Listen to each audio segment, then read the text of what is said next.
जिनेन्द्र संभळाय छे। नमो अरहंताणं नमो सिद्धाणं नमो आर्याणं नमो वज्रायाणं नमो लोये सब्बसाहुणं। पंच परमेष्टि ने नमस्कार होजो, श्रुत ज्ञान ने नमस्कार होजो। अरहंतो भगवंत इंद्र महिता सिद्धास्त सिद्धि स्थिता आचार्यो जिन शासनो नति करा पूज्य उपाध्याय का श्री सिद्धांत सुपाठ का मुनिवरा रत्नत्रयाराधका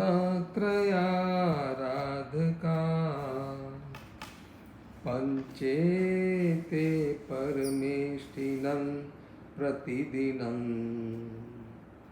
कुर्वन्तु नो मंगलम्।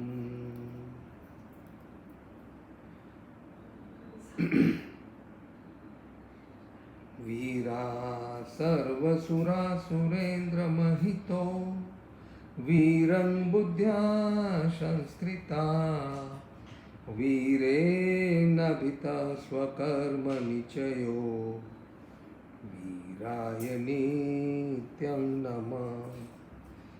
वीरातीर्थमिदं प्रवृत्तमतुलं वीरस्य घोरं तपो वीरे श्रीद्युतिकीर्तिकान्तिनिचयो श्रीवीरभद्रं दिशं। मङ्गलं भगवान् वीरो मङ्गलं गौतम प्रभु मङ्गलं सुधर्मजम्बू जैन धर्मोस्तु मङ्गलम्। सर्वमङ्गलमाङ्गल्यं सर्वकल्याणकारणं प्रधानं सर्वधर्माणं जैनं जयति शासनम्। जय जिनेन्द्र।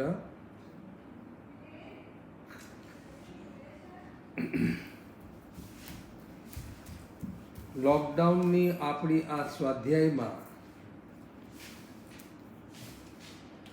આપણે સમ્યક દર્શનના વિશુદ્ધ સ્વરૂપને જાણીને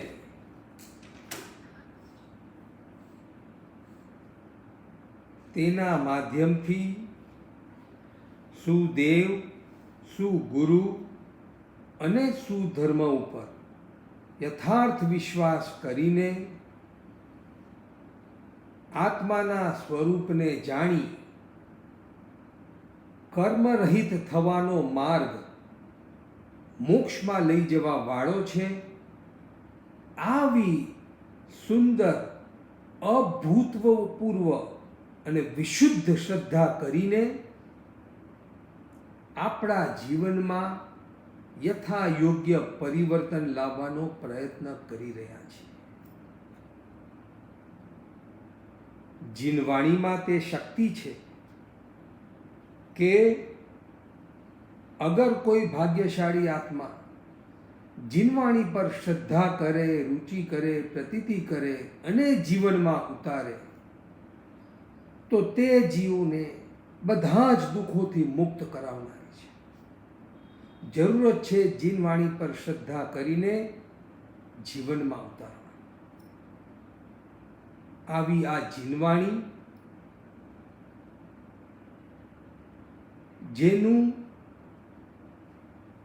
જેનો લાભ આગમકારોએ એવો બતાવ્યો છે કે આગમમાં એક દ્રષ્ટાંત આવે છે કે રોહિણીઓ ચોર હતો એક શ્રેણિક મહારાજાના સમયમાં। શ્રેણિક મહારાજાનો પુત્ર અતિ વિદ્વાન અને બુદ્ધિશાળી એવા અભયકુમાર અને તે શ્રેણિક મહારાજાના રાજ્યમાં રોહિણીઓ ચોર ખૂબ આખા રાજગૃહમાં લોકો એનાથી થાકીને હારી ગયા હતા. ઘરે ઘરે ચોરી થતી અને તે ચોર પકડાતો જ નહીં. એટલો હોશિયાર અને બાહોશ. આખા રાજગૃહના નાગરિકોએ શ્રેણિક મહારાજાને ફરિયાદ કરી અને શ્રેણિક મહારાજાએ રોહિણીયા ચોરને પકડવાનું કામ એમના સૌથી હોશિયાર મંત્રી અભયકુમારને સોંપ્યું.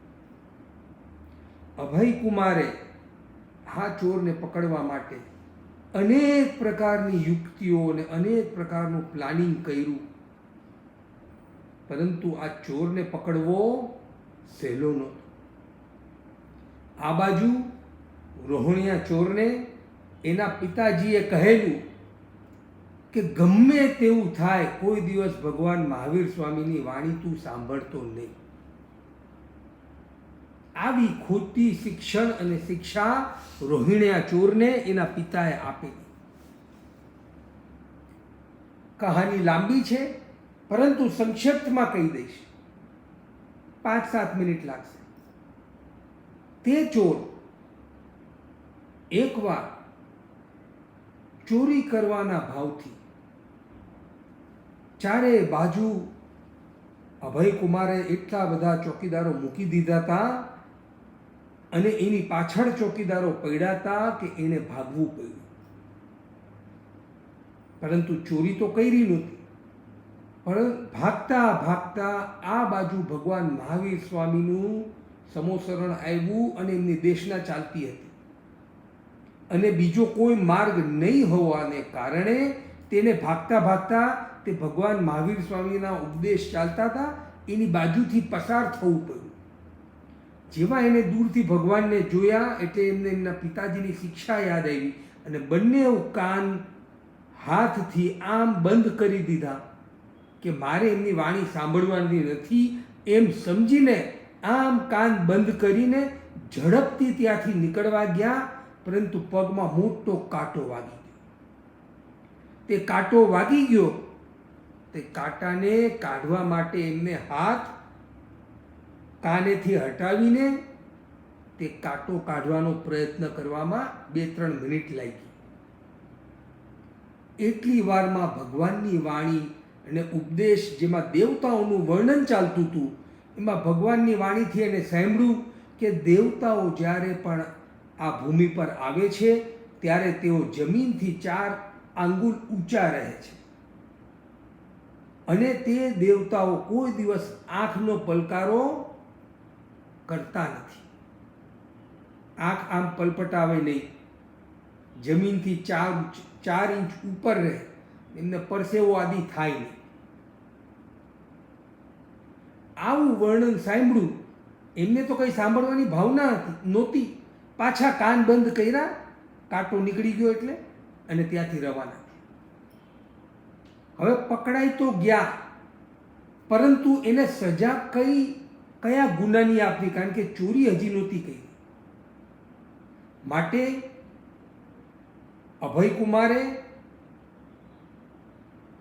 રોહિણીયા ચોરને બેભાન કર્યા.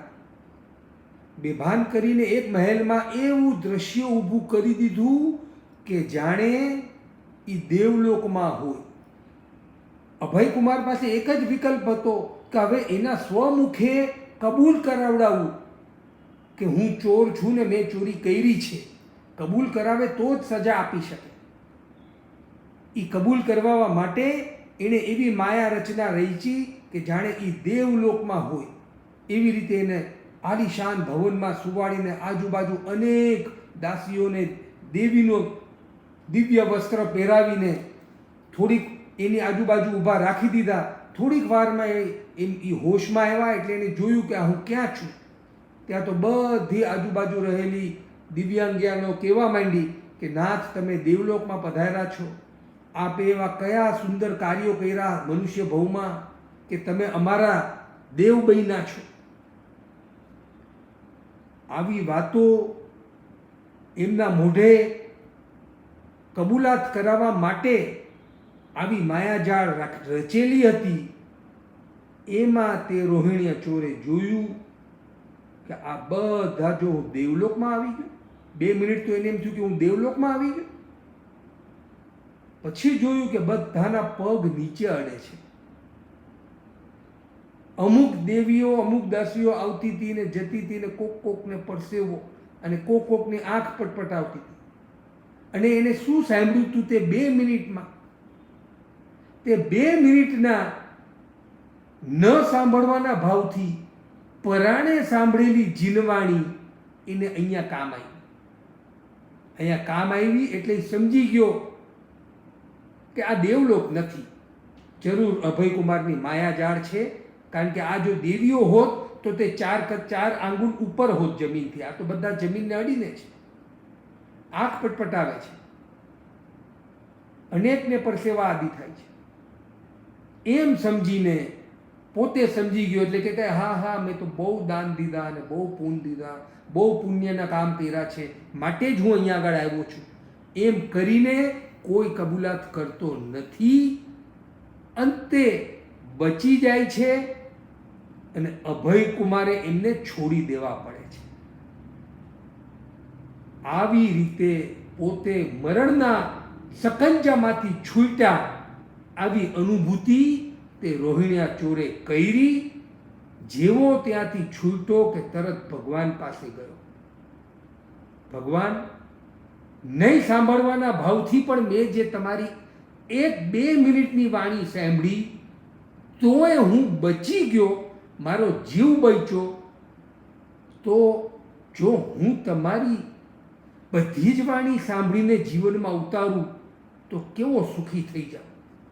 આવા ભાવ તે રોહિણીયા ચોરે પણ કર્યા અને જીનવાણીની મહિમા ભગવાનનો પરમ ભક્ત બની ગયો અને એના અનેક ચોરની સેનાઓની સાથે જીનવાણીમાં અને જીન માર્ગમાં આગળ વધ્યો. આ છે જીનવાણીની મહિમા. આવી જીનવાણી આપણને સાંભળવાનો અવસર પ્રાપ્ત થયો છે. માટે આ આગમનું જ્ઞાન આપણા માટે કેટલું લાભદાયક છે તે સમજવું અને એક આગમના ભાવોને જાણવાના જીવનમાં પ્રયત્ન કરવો. આપણે ગણધર ભગવંત રચિત 11 અંગસૂત્રનું સંક્ષિપ્ત જાણપણું કર્યું. 11 અંગસૂત્ર જે હતા આચારાંગ, સૂયગણાંગ, ઠાણાંગ, સંવાયન, ભગવતી જ્ઞાતા ધર્મકથા, ઉપાસક દશા, અંતગળ દશા, અનુત્તરો વાયુ સૂત્ર અને પ્રશ્ન વ્યાકરણ અને વિપાક સૂત્ર. આ 11 અંગસૂત્ર જે શાશ્વતા હોય, બધા જ તીર્થંકરોના કાળમાં હોય એવા આ 11 અંગસૂત્રનું આપણે સંક્ષિપ્ત જાણપણું કર્યું.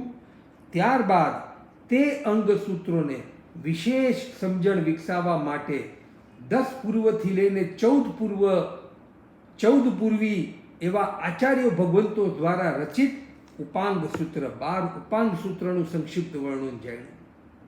કયા છે તે 12 ઉપાંગ સૂત્ર? ઉવાય સૂત્ર, રાય પસેણી, જીવાભિગમ, પ્રજ્ઞાપના, જંબુદી પ્રજ્ઞપ્તિ, ચંદ્ર પ્રજ્ઞપ્તિ, સૂર્ય પ્રજ્ઞપ્તિ, નિર્યાવલિકા, કપ્પવડંસિયા, પુફિયા, પુફચુલિયા અને વહિન દશા. આ 12 ઉપાંગ સૂત્રનું પણ સંક્ષિપ્ત વર્ણન જાણ્યું. જે ઉપાંગમાં નેમિનાથ ભગવાનના સમયમાં થયેલા અનેક જીવાત્માઓ, પાર્શનાથ ભગવાન મહાવીરના સમયના એવા અનેક જીવાત્માઓનું વર્ણન આ ઉપાંગ સૂત્રમાં આવે છે. જેનું વર્ણન સાંભળીને આપણે આપણા જીવનનું અવલોકન કરી શકીએ. અનેક જગ્યાએ આગમકારોએ એવી સુંદર સુંદર વાતો કરી છે. જીવનમાં કરવા જેવું શું અને નહીં કરવા જેવું શું, આનું વિશિષ્ટ જાણપણું થાય એવું જ્ઞાન આગમમાં ભર્યું છે. આ આગમનું જ્ઞાન નહોતું તે પહેલાં આપણા જીવનમાં કરવા જેવી પ્રવૃત્તિ કઈ હતી? તો કે 5 ઇન્દ્રિયોના વિષય, 4 કષાય, આરંભ અને પરિગ્રહ. આપણા જીવનના આ 4 સ્તંભ હતા. વિચાર કરો શાંતિથી. આપણા જીવનના 4 સ્તંભ કયા? આરંભ, પરિગ્રહ, વિષય અને કષાય. આખા દિવસનું, આખા અઠવાડિયાનું એનાલિસિસ, આખા મહિનાનું એનાલિસિસ, આખા વર્ષનું એનાલિસિસ અને આજ સુધીની આપણી ઉંમરનું એનાલિસિસ કરો કે આપણા જીવનના 4 પાયા કયા, જેના પર આપણે આપણા જીવનને ચલાવ્યું. કયા એ 4 પાયા? આરંભ, પરિગ્રહ, 5 ઇન્દ્રિયોના વિષય અને 4 કષાય. કરો વિચાર, કરો એનાલિસિસ, ખબર પડી જશે કે આ 4 પૈડાવાળી ગાડી ઉપર બેસીને દુર્ગતિ તરફ સડસડાટ આપણી ગાડી વર્ષોથી ચાલી રહી છે. કઈ તરફ ચાલી રહી છે? દુર્ગતિ તરફ. આ 4 પૈડાની ગાડી. હવે કઈ ગાડીમાં બેસવાનું છે? આ આગમ જ્ઞાન થાય એટલે હવે સમ્યક જ્ઞાન, સમ્યક દર્શન, સમ્યક ચારિત્ર અને સમ્યક તપ, આવા 4 પૈડાવાળી ગાડી પર બેસીને સાચી દિશા, તે મોક્ષની દિશા તરફ હવે સડસડાટ આપણી ગાડી ચલાવવાની છે. આમ જીવનમાં 180 ડિગ્રી પરિવર્તન. જે જીવન આમ ચાલતું હતું, હવે એને આ દિશામાં ચલાવવાનું છે. આવું સુંદર પરિવર્તન આપણે આપણા જીવનમાં લાવવું છે. કઈ ગાડીમાં બેસવાનું છે? સમ્યક જ્ઞાન, સમ્યક દર્શન, સમ્યક ચારિત્ર અને સમ્યક તપ. આ 4 પૈડાવાળી ગાડી ઉપર હવે આપણે બેસવાનું છે. આ ગાડી બહુ જ મોંઘી છે. BMW, મર્સિડીઝ ને રોલ્સ રોયસ કરતાં પણ મોંઘી આ ગાડી છે. કારણ કે આ ગાડીમાં બેસવા માટે આપણે કિંમત બહુ મોટી ચૂકવવી પડશે. આપણે ચૂકવવા તૈયાર છે કે નહીં? આ જીનવાણીએ આપણને એવા રિદ્ધિમંત બનાવી દીધા છે કે રોલ્સ રોયસ કરતાં પણ ઊંચી ગાડી આપણે ખરીદી શકીએ એવા ધનવાન આપણે બધા બની ગયા છે. એવા ધનવાન બનીને સાચી ગાડી, આ લોકડાઉનમાં પણ ઊંચામાં ઊંચું શોપિંગ કઈ કરવાનું છે? આ ગાડી ખરીદવાનું. સમ્યક જ્ઞાન, સમ્યક દર્શન, સમ્યક ચારિત્ર અને સમ્યક તપ, આવા 4 પૈડાની ગાડી હવે આપણે યાવત જીવન વાપરવાની છે. અને કઈ ગાડી કાઢવાની છે? કઈ ગાડી કાઢવાની છે? રોલ્સ રોયસ અને મર્સિડીઝ વેસાવે પછી જૂની ફિયાટને એમ્બેસેડર રાખે? એને તો તરત કાઢવાની હોય. એ રીતે આરંભ, પરિગ્રહ, 5 ઇન્દ્રિયોના વિષય અને કષાય, આ 4 પૈડાવાળી ગાડીને કાઢો અને 4 પૈડાવાળી ગાડીને અપનાવવાની છે. માટે ઈ ગાડીને અપનાવવા માટે ચાલો હવે આપણે 4 મૂળ સૂત્રનો વિચાર કરીએ. કારણ કે 4 પૈડાવાળી ગાડી લીધી છે તો 4 મૂળ સૂત્રના સ્વરૂપને સમજીને આપણે તે ગાડી સુરક્ષિત કરીએ. મૂળ સૂત્ર એટલે શું? ચલો ફરીથી આપણે એની એક પરિભાષા જોઈ લઈએ. સાધુની જીવનચર્યામાં જે મૂળ રૂપે સહાયક બને છે તથા જેનું અધ્યયન સાધુ માટે સર્વપ્રથમ જરૂરી છે તેને મૂળ સૂત્ર કહે છે. તેની સંખ્યા 4. તો આપણને વિચાર આવશે કે આપણે ક્યાં સાધુપણું લીધું છે, માટે આપણે શું કામ આ મૂળ સૂત્રનો વિચાર કરવાનો? તો અહીંયા હું તમને યાદ કરાવું કે શ્રાવકના મનોરથ કેટલા યાદ છે? શ્રાવકના મનોરથ 3. કયા 3? ઘણા જણને તો યાદ હશે કે આરંભ પરિગ્રહ ક્યારે તજુ, આપેલું મનોરથ. અને બીજું ક્યારે થવું વ્રતધાર, એટલે કે દીક્ષા ક્યારે લો. અને ત્રીજું મનોરથ અંત સમય આ લોયણા કરું સંથારો સાર. આવા 3 શ્રાવકના મનોરથ હોય. જેનું બીજું મનોરથ હોય કે મારે સંયમ લેવું છે. મનોરથ ક્યારે કહેવાય? જ્યારે સંયમના જાણપણાવાળા હોય, સંયમની શું મર્યાદા હોય. અને શ્રાવક અપેક્ષાએ સાધુનો નાનો ભાઈ છે. સાધુ અગર મોટો ભાઈ છે, ઊંચા નિયમોનું પાલન કરે છે, તો શ્રાવક એનો નાનો ભાઈ છે. તે પણ અનેક સદગુણોનું પાલન કરે છે. માટે તે ન્યાયે પણ જરૂરી છે કે આપણે આ આચારો વિશે જાણપણું કરીએ. કરવું જોઈએ કે નહીં? શા માટે નહીં? આપણું પણ મનોરથ છે આ મનોરથ? શાંતિથી વિચાર કરો. કારણ કે જેટલી વાર આપણે જીનવાણી સાંભળતા હોઈએ, ઉપાશ્રયમાં હોઈએ, સામાયિકમાં હોઈએ, ત્યારે તો આપણા આ જ 3 મનોરથ હોય. પણ જેવા જીનવાણીથી દૂર થઈએ ને, જેવા ઉપાશ્રયથી બહાર નીકળે, સામાયિક પાડીને ઊભા થઈએ, અથવા તો સ્વાધ્યાયથી બહાર નીકળીએ, એટલે પાછા આના આ મનોરથ રહે છે કે બદલાઈ જાય છે? અનેક જણ બિચારા ફરિયાદ કરે છે, જેવા સ્વાધ્યાયથી બહાર નીકળીએ ને એટલે અમારા મનોરથ કયા હોય? આરંભ પરિગ્રહ ક્યારે વધે ને ક્યારે થવું ધનવાન, અંત સમય ડોક્ટર મળે ને જીવવું વર્ષ વધાર. છે કે નહીં આ મનોરથ? વિચાર કરો કે કયા મનોરથ આપણા? તો કે ધર્મનું સાંભળતા હોય ત્યારે ઓલા, અને સંસારનું સાંભળતા હોય ત્યારે બીજા. આમ ઘડીએ ઘડીએ મનોરથ બદલાય તો સંકિત કેવી રીતે દ્રઢ રહે? માટે શ્રાવક ચાહે ધર્મના ધ્યાનમાં હોય કે ચાહે સંસારના કાર્યમાં હોય, એનું લક્ષ્ય, એનું મનોરથ, એની ભાવના, એની જાગૃતિ, એની સંસાર પ્રત્યેની ઉદાસીનતા એવી જ હોય. અને માટે જ શ્રાવક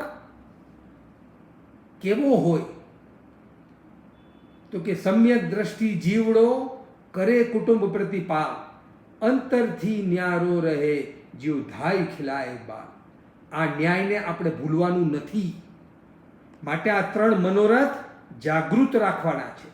એવા જાગૃત 3 મનોરથની સાથે આ મૂળ સૂત્ર કે જેમાં સાધુના આચારનું સુંદર વર્ણન કરવામાં આવ્યું છે, એમાં પહેલું જ સૂત્ર દશવૈકાલિક સૂત્ર છે.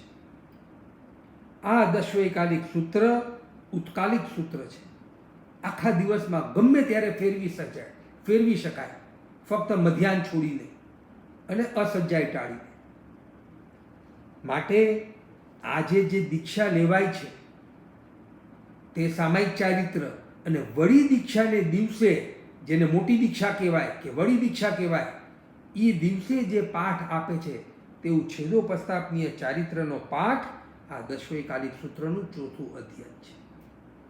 માટે કોઈ પણ સાધકને દીક્ષા લેવી હોય તો પ્રાય કરીને એને જગન્ય દશવૈકાલિક સૂત્રના 1 થી 4 અધ્યયન કંઠસ્થ આવડતા હોય છે.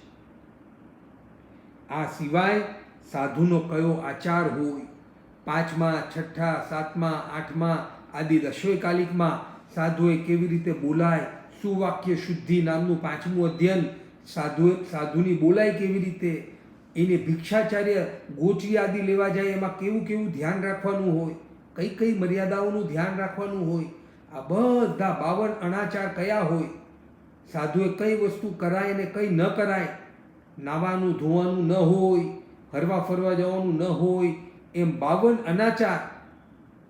જે આચાર, અનાચાર એટલે જેનું પાલન ન કરાય, જેનું સેવન ન કરાય તે અનાચાર, એ બધું વર્ણન. તે ઉપરાંત ભાષા કેવી બોલાય, સંસારમાં બોલતા હોય એવી રીતે દીક્ષા લીધા પછી બોલાય નહીં. સંસારમાં તો પ્રાય કોઈક આપણે જરાક ઉકસાવે એવું વચન બોલે એટલે આપણે સામે સવાયા થઈને બોલીએ. તેવું સાધુપણામાં કરાય નહીં. માટે એ સિવાય વિનય સમાધિનું વર્ણન આગમકારોએ દશવૈકાલિક સૂત્રમાં જે વિનયનું અધ્યયન બતાવ્યું છે કે ગુરુની હિલના કરવા વાળો શિષ્ય ગમે તે થઈ જાય, ગમે તેવા ચમત્કાર દુનિયામાં બીજા થતા હોય, પણ એવો ચમત્કાર નહીં થાય કે ગુરુની હિલના કરીને પણ શિષ્ય મોક્ષે જાય. એવું બને જ નહીં અને બનશે જ નહીં. માટે વિનયનું મહત્વ એવું બતાવ્યું છે. આજે મોટામાં મોટો પ્રોબ્લેમ ઘરે ઘરે વિનયનો થઈ ગયો છે. નાનાઓએ મોટાનો કેવો વિનય રાખવો જોઈએ અને મોટાઓએ નાનાને કેવો પ્રેમ આપવો જોઈએ.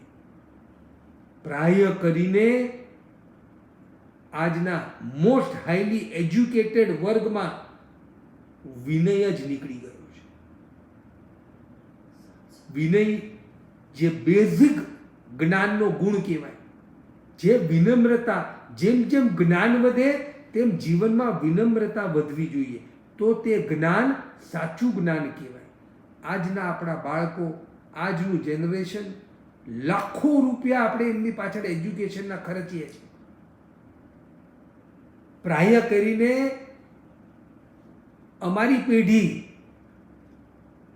આખા ગ્રેજ્યુએટ થઈ ગયા ને, એમાં જેટલો ખર્ચો થયો છે ને એટલો આજની પેઢીના એક સબ્જેક્ટના ટ્યુશનનો ખર્ચો હોય છે.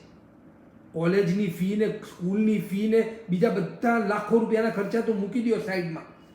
એક સબ્જેક્ટના ટ્યુશનની જેટલી ફી છે ને આજે, એટલામાં આપણે ગ્રેજ્યુએટ થઈ ગયા છે અમારી ઉંમરના.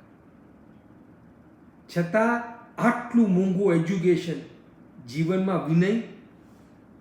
કયા ઘરના વ્યક્તિ કહી શકશે કે અમારા ઘરના સંતાન સંપૂર્ણ વિનયશીલ છે, કોઈ દિવસ અમારી સામે બોલે નહીં અને પૂર્ણ અમારો વિવેક રાખે, વિનય રાખે? આવો જશ કેટલા મા બાપ આજે લઈ શકે? 50%? પ્રશ્નચિહ્ન છે આજની આ એજ્યુકેશન સિસ્ટમ ઉપર.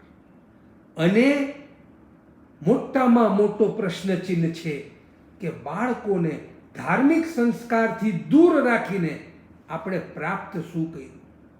એમને નોટ છાપવાની મશીન બનાવી દીધા છે. જીવનમાં સંસ્કાર, સમજણ, એકબીજા માટે આદર, પ્રેમ, લાગણી, વિનય, વિવેક, આ બધા સાચા સદગુણો, સાચી મિલકત, તે કમાવાની સમજણ હવે એમનામાં રહી નથી. અને પ્રાય આજની જનરેશન શું થઈ ગઈ છે? નોટ છાપવાની મશીન અને વિષય વાસના, વિષય, 5 ઇન્દ્રિયોના વિષય ભોગવવાનું મશીન. આ દશવૈકાલિક સૂત્ર આવું સુંદર જ્ઞાન આપે છે. ત્યારબાદ ઉત્તરાધ્યયન સૂત્ર. તે કાલિક સૂત્ર છે. તે ઉત્તરાધ્યયન સૂત્રમાં કહેવાય છે કે ઉત્તરાધ્યયન સૂત્ર તે શ્રમણ ભગવાન મહાવીર સ્વામીની અંતિમ દેશના છે. પાવાપુરીમાં ભગવાનના અંતિમ ચાતુર્માસમાં અનેક લગભગ કેટલા બધા રાજાઓ અઠમ પૌષધ કરીને બેસી ગયા હતા અને ભગવાનની આ અંતિમ વાણી સાંભળી, ઉત્તરાધ્યયન સૂત્ર. માટે આપણા માટે દિવાળીનો દિવસ તે ભગવાનના મોક્ષ નિર્વાણ પામવાનો દિવસ છે. જૈનોમાં દિવાળીનું શું મહત્વ છે? માટે મોટા ભાગના જૈનો, હાલાકે હવે એમ કહેવાય કે એક જમાનામાં મોટા ભાગના જૈનો દિવાળીના દિવસે પૌષધ, ઉપવાસ આદિ સુંદર ધર્મારાધના કરતા. એક જમાનામાં. હવે આપણે એ જમાનો ફરી લાવવાનો છે. દિવાળીનું આપણા જીવનમાં શું મહત્વ? દિવાળીનું તે મહત્વ કે તે દિવસે આપણા ધર્મગુરુ, ધર્માચાર્ય શ્રમણ ભગવાન મહાવીર સ્વામી આપણા સુદેવ શ્રમણ ભગવાન મહાવીર સ્વામી દિવાળીને દિવસે મોક્ષે પધાર્યા. માટે દિવાળીનું મહત્વ છે. અને તે મોક્ષે પધાર્યા ત્યારે એમની અંતિમ દેશના તે ઉત્તરાધ્યયન સૂત્ર છે. તે ઉત્તરાધ્યયન સૂત્રમાં પણ સૌથી પહેલું અધ્યયન વિનય સૂત્ર. કારણ કે વિનય તે ધર્મનું મૂળ છે. ધર્મરૂપી વૃક્ષ ક્યારે સુરક્ષિત રહે? જ્યારે વિનયરૂપી મૂળિયા મજબૂત હોય. માટે જીવન પણ ક્યારે ફલે ફૂલે?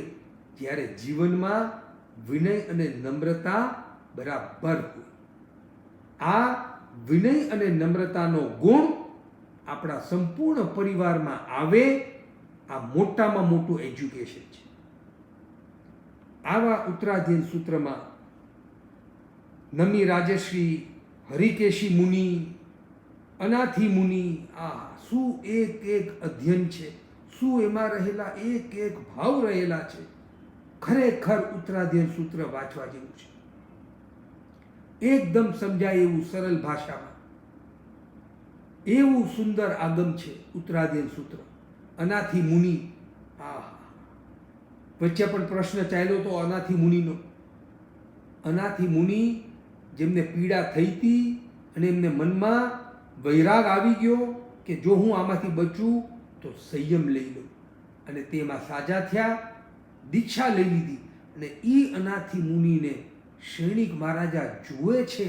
એમની મોઢાની સમાધિ, એમની મોઢાની કેવી સૌમ્યતા કે એ જોઈને શ્રેણિક મહારાજા જે પોતે રૂપના અંબાર હતા, એ અનાથી મુનિને જોઈને આશ્ચર્યચકિત થઈ જાય છે કે આવા નિર્વિકલ્પ, આવા નિર્વિકારી આ સાધુ આટલી તરુણ અવસ્થામાં દીક્ષા, આવી યુવાન અવસ્થામાં એમને ભૂલથી બિચારા લાગણીવશ આમંત્રણ આપે છે કે હે મુનિરાજ, તમે દીક્ષા લીધી આટલી નાની ઉંમરમાં, આવા રૂપના અંબાર? મારા સાહેબ જવાબ આપે છે કે ભાઈ હું અનાથ હતો એટલે મેં દીક્ષા લીધી છે. શ્રેણિક મહારાજા કહે છે અરે આવા રૂપના અંબાર અને તમે અનાથ? ચાલો હું તમારો નાથ બનવા તૈયાર છું. આવો મારા મગધ દેશમાં. તમને ઊંચા ઊંચા મહેલ ને ઊંચા ઊંચા મનુષ્ય સંબંધી બધા જ કામ ભોગની દેવાની જવાબદારી મારી. આવો મારી સાથે, હું તમારો નાથ બનવા તૈયાર છું. હું મગધ દેશનો રાજા શ્રેણિક છું, હું કોઈ સામાન્ય વ્યક્તિ નથી. એમ પોતાની ઓળખાણ આપે છે. ને અનાથી મુનિ એને કહે છે હે મહારાજ, તમે પોતે જ અનાથ છો તો તમે શું મારા નાથ બનવાના? અને શ્રેણિક મહારાજાને ઝટકો લાગે છે કે તમને ખબર છે કે હું કોણ? મગધ દેશનો અધિપતિ, મારી આવડી મોટી સેના, મારી આટલી બધી મિલકત, મારી અંદર આટલા લોકો, તમે મને અનાથ કીધો? રાજા, મુનિરાજ, તમે કંઈક ખોટું તો નથી બોલતા? પછી એને અનાથનો અર્થ સમજાવે છે કે મને આવો રોગ થઈ ગયો અને મારા પિતા એની બધી સંપત્તિ દેવા તૈયાર હતા વૈદરાજને કે મારી બધી સંપત્તિ લઈ લ્યો પણ મારા દીકરાને સાજો કરો. તોય તે વૈદરાજ મને સાજો કરી શક્યા નહીં. આ મારી અનાથતા.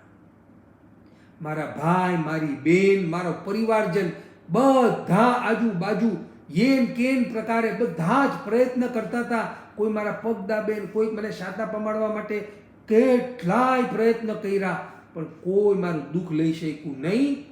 આ મારી અનાથતા. મારી પત્નીને તો મારા પર એવો પ્રેમ હતો કે કેટલા બધા દિવસથી ખાવાનું પીવાનું છોડી દીધું હતું અને મારા પલંગની બાજુમાં જ બેઠી બેઠી મારી સેવા બયાવચ કરતી હતી, પરંતુ મારું દુઃખ દૂર કરી શકી નહીં. આ મારી અનાથતા. હવે મને સમજાણું કે આ અનાથતા છે મારી, આ પરવશતા છે મારી. મારા બાંધેલા કર્મ મારે જ ભોગવવા પડે. કોઈ નાથ, એક નાથ હોય તો તે જીનવાણી અને જીન આજ્ઞા, ભગવાનની આજ્ઞા પ્રમાણે જીવન જીવીને કર્મના ભૂકા બોલાવીને હવે હું સનાથ બનવા માંગુ છું. આવું સુંદર વર્ણન વાંચશો, એના ભાવો એવા વૈરાગ આવશે, એવી વિરક્તિ આવશે, એવા ઊંચા ભાવ આવશે કે તે વાંચતા વાંચતા જ અનંત કર્મોના ભૂક્કા બોલાઈ જશે. આવી સુંદર રચના ઉત્તરાધ્યયન સૂત્રમાં આવેલી છે. ત્યારબાદ મૃગાપુત્ર વગેરે ચરિત્ર તથા સમિતિ ગુપ્તી દીક્ષા લીધા પછી સૌથી પહેલું ધ્યાન શું રાખવાનું છે? તો કે સમિતિ ગુપ્તી. સાધુ દીક્ષા લે તો એણે ઈર્યા સમિતિ, જેમ સંસારમાં ચાલતા હતા એમ ન ચલાય. બરાબર આગળ યુગ પાત્ર ભૂમિ જોઈને કોઈ જીવની વિરાધના થતી નથી એમ ધ્યાનપૂર્વક નીચે જોઈને ચાલે. યત્નાપૂર્વક ચાલતા ચાલતા નહીં સ્વાધ્યાય, નહીં બોલવાનું, નહીં વાતચીત કરવાની. ભાષા સમિતિ, અચ્છા ઈર્યા સમિતિનો એનો કાર્ડ બતાવ્યો છે કે રાત્રે વિહાર આદિ કરાય નહીં, સૂર્યોદય થાય પછી જ ચલાય અને સૂર્યાસ્ત બાદ ચલાય નહીં. એવી રીતે ભાષા સમિતિ કેવી સુંદર, કોઈ નિશ્ચયકારી નહીં, કોઈ છેદકારી ભેદકારી, કોઈના મર્મ ઉખાડે કે કોઈને દુઃખ લાગે આવી કઠોર ભાષા સાધુએ ન બોલાય. સામેવાળો ગમે તેવું બોલે, સાધુની મર્યાદા આ છે. આ ભાષા સમિતિ. એષણા સમિતિમાં સુસ્તા નિર્દોષ આહાર પાણી, જે ગ્રહસ્થોએ ગ્રહસ્થો માટે બનાવેલો આહાર, એમાંથી થોડો થોડો બધેથી આહાર લઈને સુસ્તા નિર્દોષ આહાર પાણી. સાધુ ગોચરીએ જાય અને જુએ કે ગ્રહસ્થના દ્વાર પર કોઈ યાચક અથવા તો કોઈ અન્ય દર્શની સાધુ ઊભો છે તો તરત પાછા ફરી જાય. કેમ? તો કે એને બિચારાને અંતરાય ન પડવી જોઈએ. હું જઈશ તો ઓલો યાચકને કહેશે એ બાદ में आना अभी हमारे गुरुदेव आए हैं, ઓલાને બિચારાને અંતરાય પડશે. આટલો તો જીવો પ્રત્યે અનુકંપા. એષણા સમિતિની મર્યાદા. ખાતા ખાતા પણ આ ગોચરી કેટલી સ્વાદિષ્ટ છે, શું આ બેનની રસોઈ, આવા ભાવ નહીં લાવવાના. અને કદાચ સ્વાદ સારો ન હોય તો આજે કેવી ખરાબ રસોઈ આવી ગઈ, આવા ભાવ પણ નહીં લાવવાના. જે મળ્યું તે ઘી કેળા મળ્યા છે એમ સમજીને ખાઈ લેવાનું. કારણ કે મને નિર્દોષ મળ્યું છે, કોઈ પણ દોષ, કોઈ પણ જીવોની હિંસા વગરનું આ ખાવાનું મને પ્રાપ્ત થયું છે. એને મારે જેવું છે એવું ઘી કેળા સમજીને ખાઈ જવાનું છે. આવી એષણા સમિતિ. આયાર ભણબત સમિતિ, પોતાના ઉપકરણોની મર્યાદા. સાધુનો 96 હાથ, સાધુના 72 હાથ, અને સાધ્વીએ 96 હાથ કાપડ રાખાય અને 4 પાત્રા, રજોરણ, ગુચ્છો આદિ જે ઉપકરણો બતાવ્યા છે, આટલું ઉપકરણ હોય સાધુ પાસે. પોતાના ઉપકરણો પોતાની સાથે વિહાર કરે એટલે પોતે ઉચકેલા બધા ઉપકરણો આ જ એમની ઉપધિ. આવા સાધુ હોય. અને આયાર ભણબતની ઉચ્ચાર પાછળ ક્યાં પરઠવું, કેવી રીતે પરઠવું, જ્યાં કોઈની દ્રષ્ટિ પડે નહીં, જ્યાં કોઈ જીવ હિંસા થઈ જાય નહીં, કોઈ બિલ હોય, કોઈ દર હોય કે કોઈ કીડી હોય, એવા કોઈ સ્થાને પડઠે નહીં. એવા વિવેકથી સાધુપણું પાળવાનું છે. માટે નિર્દોષ સાધુપણું પાળવું હોય ને તો પ્રાય કરીને આવું નિર્દોષ સાધુપણું ગામડાઓમાં, નાના શહેરોમાં આવું નિર્દોષ સાધુપણું પડાય છે. માટે પ્રાય કરીને તથારૂપના અણગારો આવા ક્ષેત્રમાં પોતાનું વિચરણ કરતા હોય છે. એવું સમિતિ અને 3 ગુપ્તી, મન પણ ગુપ્ત, વચન ગુપ્ત અને કાયા ગુપ્ત. દીક્ષા લઈને મોક્ષમાં જવા માટે જગન્ય જ્ઞાન કેટલું જરૂરી? તો કે અષ્ટ પ્રવચન માતા. આ અષ્ટ પ્રવચન માતા એટલે કે 5 સમિતિ 3 ગુપ્તીનું જ્ઞાન હોય અને એ જ્ઞાનને અનુરૂપ જે સાધુ નિર્દોષ સંયમનું પાલન કરે અને સમિતિને ગુપ્તીમાં બરાબર જાગૃતિ રાખે તો આટલા જ્ઞાનથી પણ કેવળ જ્ઞાન, કેવળ દર્શન પોતે લાવી શકે છે અને મોક્ષમાં જઈ શકે છે. એનું વર્ણન ઉત્તરાધ્યયન સૂત્રમાં છે. ત્યારબાદ 6 લેશિયાનું વર્ણન, શુભ લેશિયા અને અશુભ લેશિયા. સમ્યક પરાક્રમના 73 બોલ. સાચા પરાક્રમ કયા હોય? સમયગણં ભંતે જીવે કિંગ જણઈ, નિર્વેદનં ભંતે જીવે કિંગ જણઈ.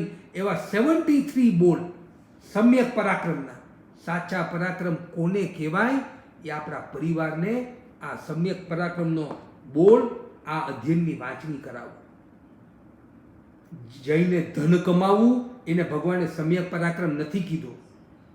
જઈને બધાને ગુસ્સો કરીને હરાવી દેવું, એને ભગવાને સમ્યક પરાક્રમ નથી કીધું. સમ્યક પરાક્રમ કયું છે? જે પરાક્રમ કરવાથી આત્મા કર્મના ભૂક્કા બોલાવી દે અને સદગતિ પ્રાપ્ત કરે, એવા કાર્યોને સમ્યક પરાક્રમ કીધા છે. એવા સાચા પરાક્રમ કયા કહેવાય તે જાણીએ અને તેવા પરાક્રમ કરવા માટે આપણે કટિબદ્ધ થઈએ, તૈયાર થઈએ. એ વર્ણન ઉત્તરાધ્યયન સૂત્રમાં આવે છે. આવા અને જીવ અજીવ આદિનું સ્વરૂપ, કેશી ગૌતમનો સંવાદ, એક ઉત્તરાધ્યયન સૂત્રના અધ્યયન વાંચો અને તમને આપણને જે આનંદ આવે, એક બાજુ વૈરાગ વધે, એક બાજુ નિર્વેદ વધે અને સાચા જાણપણાથી આત્મા શાંત, પ્રશાંત અને ઉપશાંત બની જાય. હવે કોઈ સંસારની પરિસ્થિતિ આપણા આત્માને ચલાયમાન કરી શકે નહીં. હજારો અનુકૂળતાઓ આવે, કોઈ આસક્તિ નહીં. હજારો પ્રતિકૂળતાઓ આવે, સમભાવ અને શાંતિ. મારા કર્મના ઉદયથી આ પરિસ્થિતિઓ આવી છે, હવે તો મારે સંભાવ રાખવો જ છે. હવે મારે સાચું પરાક્રમ જીવનમાં કરવું છે. જીવનનું સાચું સમ્યક પરાક્રમ તે બધી જ પરિસ્થિતિનો ખૂબ શાંતિથી સ્વીકાર, સંભાવ અને પોતાના વિષય કશાયને ઘટાડીને એવું ઊંચું જીવન, જેની જરૂરિયાતો ઓછી, જેની આવશ્યકતાઓ ઓછી, જેનું મન સંતોષી થઈ ગયું, એને કોઈ વસ્તુ જીવનમાં હવે દુઃખી કરી શકે. માટે સમજણપૂર્વક આવા ઉત્તરાધ્યયન સૂત્રને ખાસ વાંચવા જેવું છે. નક્કી કરો, દિવાળી તે ભગવાનનો નિર્વાણ દિવસ છે. તે નિર્વાણ દિવસ આવે તે પહેલા ઉત્તરાધ્યયન સૂત્ર વાંચી જો. જેટલાને ભાવના થાય આ ભાવના વિકસાવજો, શાંતિથી વિચારજો. હવે આપણે પાછા સોમવારે મળવાના છે. તમને કેટલા બધા દિવસ આપું છું વિચારવાના, આખો વીકેન્ડ અને સોમવારનો પણ આખો દિવસ, 3 દિવસ તમને વિચારવાના આપું છું. અને અપીલ કેટલી છે, ક્યાં સુધીમાં? દિવાળીને તો હજી કેટલી વાર છે, નવેમ્બરમાં દિવાળી છે. આ વખતે તો ચાતુર્માસ બી 5 મહિનાનું છે. ઓલમોસ્ટ નવેમ્બરમાં દિવાળી હશે. ત્યાં સુધીમાં ભગવાનની અંતિમ વાણી ઉત્તરાધ્યયન સૂત્ર વાંચવાની અનેક જણોએ ભાવના કરવી. માટે જેટલા જણને વિચાર આવે નક્કી કરજો. ઘણી નોવેલો તો એક અઠવાડિયામાં વાંચી લીધી હશે, ઘણા હોય. વાંચી છે કે નહીં વિચારો. પરંતુ આના જેવી નોવેલ તમને જોવા નહીં મળે. ઉત્તરાધ્યયન સૂત્ર તે આવું સૂત્ર છે. કોઈ એમ કહે ને કે હે અમારામાં તો ભગવદ્ ગીતા છે, તમારામાં એવી કઈ એક પુસ્તક ઘણી જે વાંચવાની, જે વાંચે તો લગભગ બધા વિષય આવી જાય? તો કયો હા, ઉત્તરાધ્યયન સૂત્ર. એમાં બધા વિષયો આવી જાય છે, ઘણા બધા વિષયોનું સંકલન થઈ જાય છે. માટે ઉત્તરાધ્યયન સૂત્ર આટલું સુંદર રહેલું છે. અને ભગવાનની અંતિમ વાણી માટે ભગવાનનો નિર્વાણ દિવસ આવે તે પહેલા ભગવાનની અંતિમ વાણી આખી વાંચી જવાનો સંકલ્પ કરો. ત્યારબાદ આગળ વધીએ. આવું સુંદર ઉત્તરાધ્યયન સૂત્રનું સ્વરૂપ સમજીને ત્રીજું મૂળ સૂત્ર છે નંદી સૂત્ર. આ નંદી સૂત્રમાં 5 જ્ઞાનનું વિસ્તૃત વર્ણન છે. મતિ જ્ઞાન, શ્રુત જ્ઞાન, અવધિ જ્ઞાન, મનપર્યવ જ્ઞાન અને કેવળ જ્ઞાન. આવા 5 જ્ઞાનનું એટલું સુંદર વિસ્તૃત વર્ણન છે કે તે વર્ણન વાંચવા જેવું છે. મતિ જ્ઞાનના કેવા ભેદ હોય, શુદ્ધ જ્ઞાનના કયા ભેદ હોય, અવધિ જ્ઞાનમાં કેટલું ક્ષેત્રના, કેટલા મોટા મોટા ક્ષેત્રના રૂપી પદાર્થો દેખાય. અવધિ જ્ઞાન કેવું હોય, અનુગામિક, અનાનુગામિક, હિમાન, વર્ધમાન, પ્રતિપાતી, અપ્રતિપાતી, કેટલા બધા એના ભેદ. આ બધું વાંચવાની મજા જ છે. માટે જેને આગમ વાંચવાનો એકવાર રસ જાગે ને, એને એકવાર ચાખો તો ખરા આ રસ. તમને બીજું કંઈ ગમશે નહીં વાંચવું. છાપા આવશે ને તો એ સાઈડમાં મૂકી દઈશું. આગમ વાંચવાનો ટાઈમ, જેવો મોકો મળ્યો નથી અને આગમ વાંચ્યું નથી, એક બુક ઓફિસમાં મૂકી રાખશો, એક ઘરમાં અને એક ગાડીમાં. કારણ કે જ્યારે જ્યારે સ્પેર ટાઈમ મળે તરત અર્થ વાંચો. અને સામાયિક આદિ કરીને તો આના વાંચનને ઓર વિકસિત કરાય. એવા નંદી સૂત્રમાં કાલિક ઉત્કાલિક સૂત્રોના નામ વગેરેનો ઉલ્લેખ છે. કયા કયા સૂત્રમાં કેટલા પદ હતા, આ બધું ઉલ્લેખ આમાં છે. આના પરથી ખબર પડે છે કે આચાર્ય સૂત્રમાં તો આટલા લાંબા આટલા બધા પદો હતા અને અત્યારના તો આટલા જ ઉપલબ્ધ છે. માટે કેટલું બધું જ્ઞાન વિચ્છેદ વયું ગયું છે એનું ખબર પડશે આપણને. તદુપરાંત નંદી સૂત્રમાં એટલી બધી નાની નાની સુંદર બુદ્ધિશાળી, કારણ કે એમાં બુદ્ધિનું વર્ણન આવે છે. કેવી કેટલા પ્રકારની બુદ્ધિ હોય, પારિણામિક, કાર્મિકા બુદ્ધિ, વિનયિકા બુદ્ધિ, આવી બધીના બુદ્ધિઓના વર્ણન છે. જે ખૂબ વિનય કરે ને એની પણ બુદ્ધિનો વિકાસ થતો જાય. કોઈ કામ કરે તો તે કામમાં પારંગત બની જાય. એવી રીતે અનેક પ્રકારની બુદ્ધિના વર્ણન છે અને એને અનુરૂપ કેટલી બધી સ્ટોરીઝ છે ઇન્ટરેસ્ટિંગ. એ સ્ટોરીઝ વાંચશો ને તો તમને એવી મજા આવશે કે વાહ, શું એક એક એક એક વાર્તાઓ છે. આવું નંદી સૂત્ર છે. અને ચોથું મૂળ સૂત્ર છે અનુયોગ દ્વાર. અનુયોગ દ્વાર સૂત્ર તે પણ દ્રવ્યાનુયોગ વગેરે 4 અનુયોગ દ્વારા ડાલાપાલાનું ઉપમા અને કાળનું વર્ણન છે. સંખ્યાતો કાળ, અસંખ્યાતો કાળ, કેટલા લાંબા કાળ રહેલા છે. તે ડાલાપાલાનું જે અધ્યયન વાંચો ને તો ખબર પડે કે બાપ રે બાપ, અસંખ્યાતો કાળ આટલો લાંબો, અનંતો કાળ આટલો લાંબો. આની સામે આપણું આ 60, 70, 80, 90 કે 100 વર્ષનું આયુષ્ય, તે શું આયુષ્ય છે? તે તો વીજળીના ચમકારા જેવું છે. એવા લાંબા લાંબા આયુષ્ય નરકના ને મનુષ્યના ને નરકના ને દેવતાઓના છે. માટે અનુયોગ દ્વારમાં દ્રવ્યાનુયોગ 4 અનુયોગનું વર્ણન છે. આવા 4 મૂળ સૂત્ર આગમકારોએ કયા છે. તેની રચનાકાર કોણ હતા તે પણ આગળ આવશે. હવે આગળ વિચારીએ 4 છેદ સૂત્ર. 4 છેદ સૂત્ર પણ બહુ મહત્વના છે. 4 છેદ સૂત્રની પરિભાષા ફરીથી વાંચી લઈએ.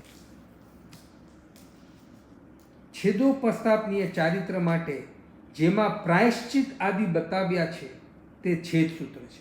કારણ કે સાધુપણું પાડતા પાડતા ક્યારેક ક્યારેક કંઈક સ્ખલના આખી જિંદગીનું સાધુપણું છે.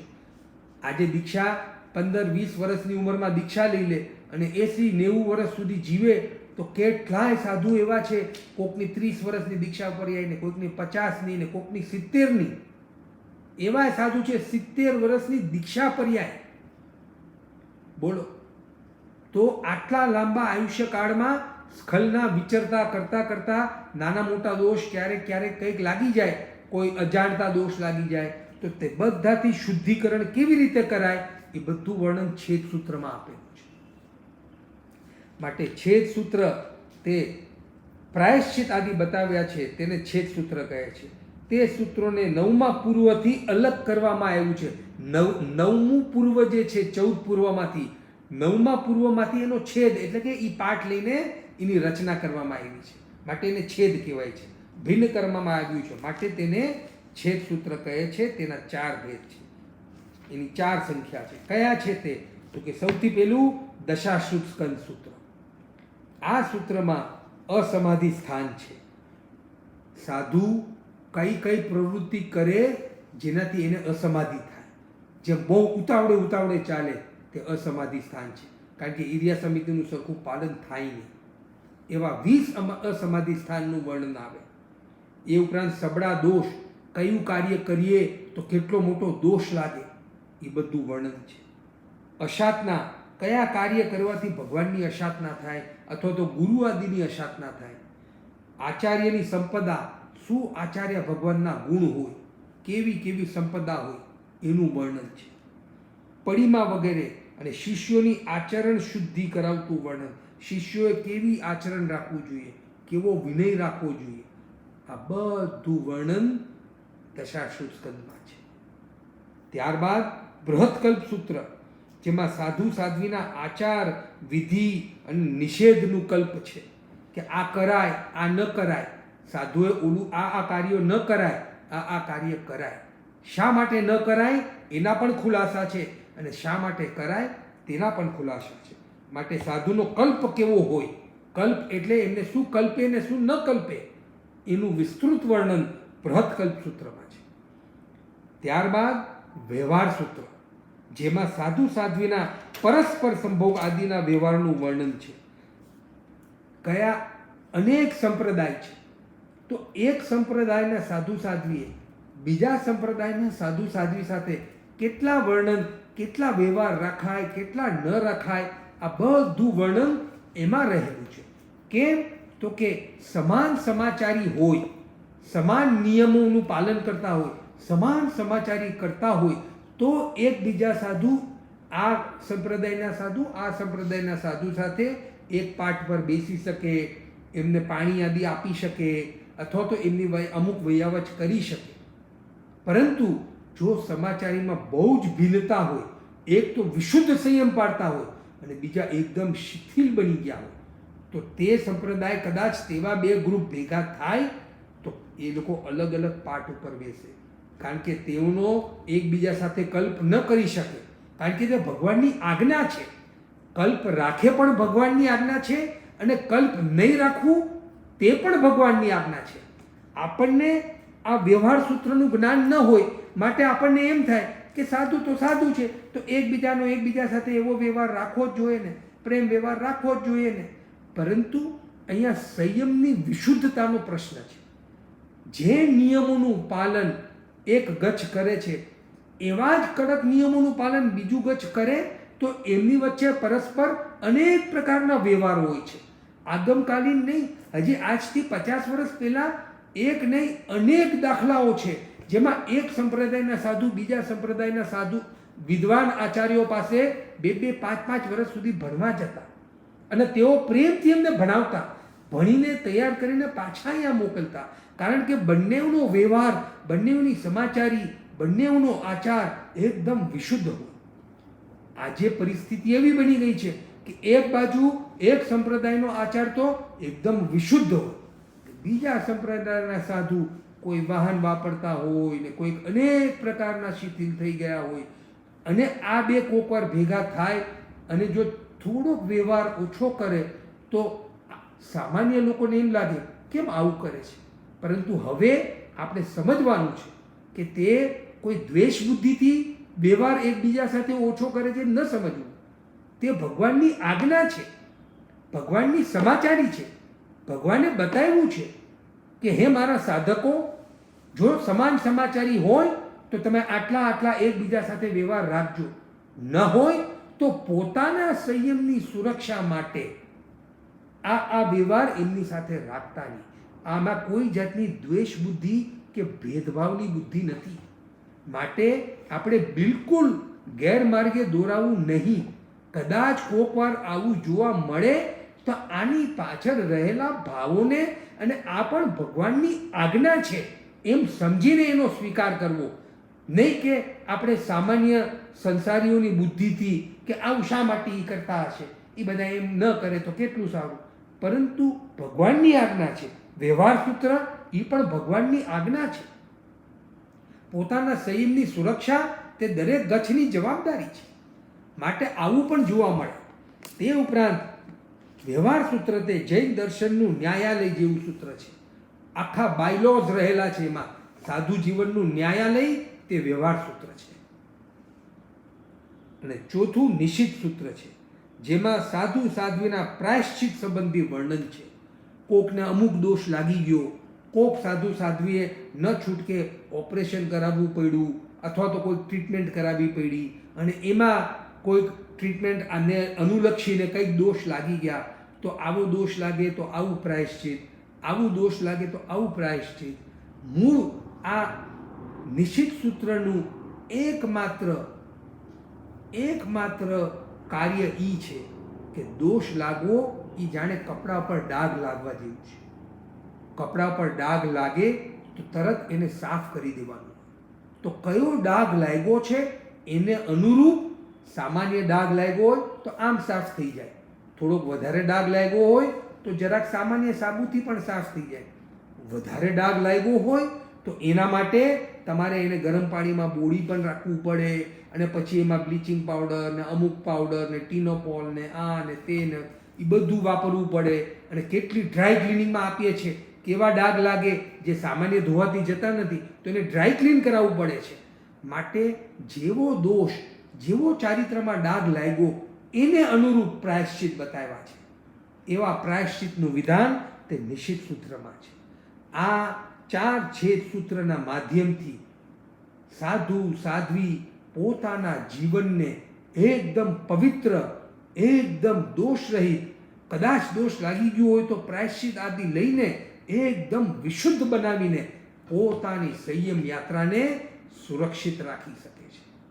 માટે આવા 4 છેદ સૂત્ર પણ બતાવેલા છે. બોલો, આટલું વિસ્તૃત સાધુપણાની સમાચારી, સાધુપણાના નિયમો અને સાધુપણામાં કદાચ દોષ આદિ લાગી ગયો તો એની વિશુદ્ધિકરણની આટલી ખેવના બીજું કોણ રાખી શકે? બતાવો કોઈ બી દર્શન જેમાં આટલું વિસ્તૃત સાધુઓનું ધ્યાન રાખવામાં આવ્યું. કારણ કે આ 5 મહાવ્રત મોક્ષ અપાવવાવાળા છે. આ 5 મહાવ્રતની સુરક્ષા થાય તો તે અનંત કર્મોની નિર્જરા કરાવવાવાળા છે. માટે એમાં લાગેલા દોષને કેમ વિશુદ્ધ કરાય, આવું બધું આગમમાં બધી જ મર્યાદાઓને વિધિઓ આપેલી છે. આ 4 છેદ સૂત્રનું વર્ણન. અને છેલ્લું આવશ્યક સૂત્ર 32મું સૂત્ર કયું છે? તો કે આવશ્યક સૂત્ર. આવશ્યક સૂત્ર જેમાં 6 આવશ્યક છે: સામાયિક 24 સંથો, પછી વંદના, પ્રતિક્રમણ, 5મું આવશ્યક કાયોત્સર્ગ, અને 6ઠું પ્રત્યાખ્યાન. આ 6 આવશ્યકથી વ્રતોમાં લાગેલા દોષોની વિશુદ્ધિ રોજ કરવાની છે. અવશ્ય કરવા જેવી વિધિ, અવશ્ય કરવા જેવું તે આવશ્યક. માટે પ્રતિક્રમણ, જેને આપણે સંક્ષિપ્તમાં પ્રતિક્રમણ કહીએ છીએ, હાલાકી પ્રતિક્રમણ તો 4થું આવશ્યક છે. સામાયિક 1, પ્રતિક્રમણ 2, સામાયિક 1, 24 સંતો 2, વંદના 3, પ્રતિક્રમણ 4, કાવસો 5 અને પચખાણ 6. માટે આમ તો આવશ્યક સૂત્ર કહેવાય, પરંતુ એનું પ્રચલિત નામ શું છે? તો કે પ્રતિક્રમણ સૂત્ર. કારણ કે તે સૌથી મોટું રહેલું છે. 4થું આવશ્યક તે સૌથી મોટું આવશ્યક રહેલું છે. માટે એને પ્રતિક્રમણ પણ કહેવાય છે. આ પ્રતિક્રમણ અવશ્ય કરવા જેવું છે. સવાર સાંજ પ્રતિક્રમણ. સાધુઓ માટે તો તે કમ્પલસરી છે, અને શ્રાવકો માટે પણ તે અવશ્યમેવ કરવા જેવું છે. પ્રતિક્રમણના માધ્યમથી લાગેલા વ્રતોની વિશુદ્ધિ થાય અને પોતાના કષાયો, પોતાની ઈચ્છાઓ એ બધા ઉપર કાબૂ આવે, પોતાના જીવનનું અવલોકન થાય. જેમ અવગુણોને જેટલું જલ્દી સાફ કરીએ એટલો આત્મા ક્લીન રહે. જેવી રીતે સવાર સાંજ ઘરમાં ઝાડુ કાઢીએ છીએ કે નહીં? ઝાડુ કેટલી વાર કાઢો? તો કે હા, સવારના પણ વાસી ઝાડુ કાઢીએ અને સાંજના પણ એકવાર ઘરની સફાઈ કરીએ છીએ. સવાર સાંજ ઘરની સફાઈ કરીએ છીએ ત્યારે ઘર ચોખ્ખું રહે છે. એ રીતે જ પ્રતિક્રમણ તે સવાર સાંજ આત્માની સફાઈ છે.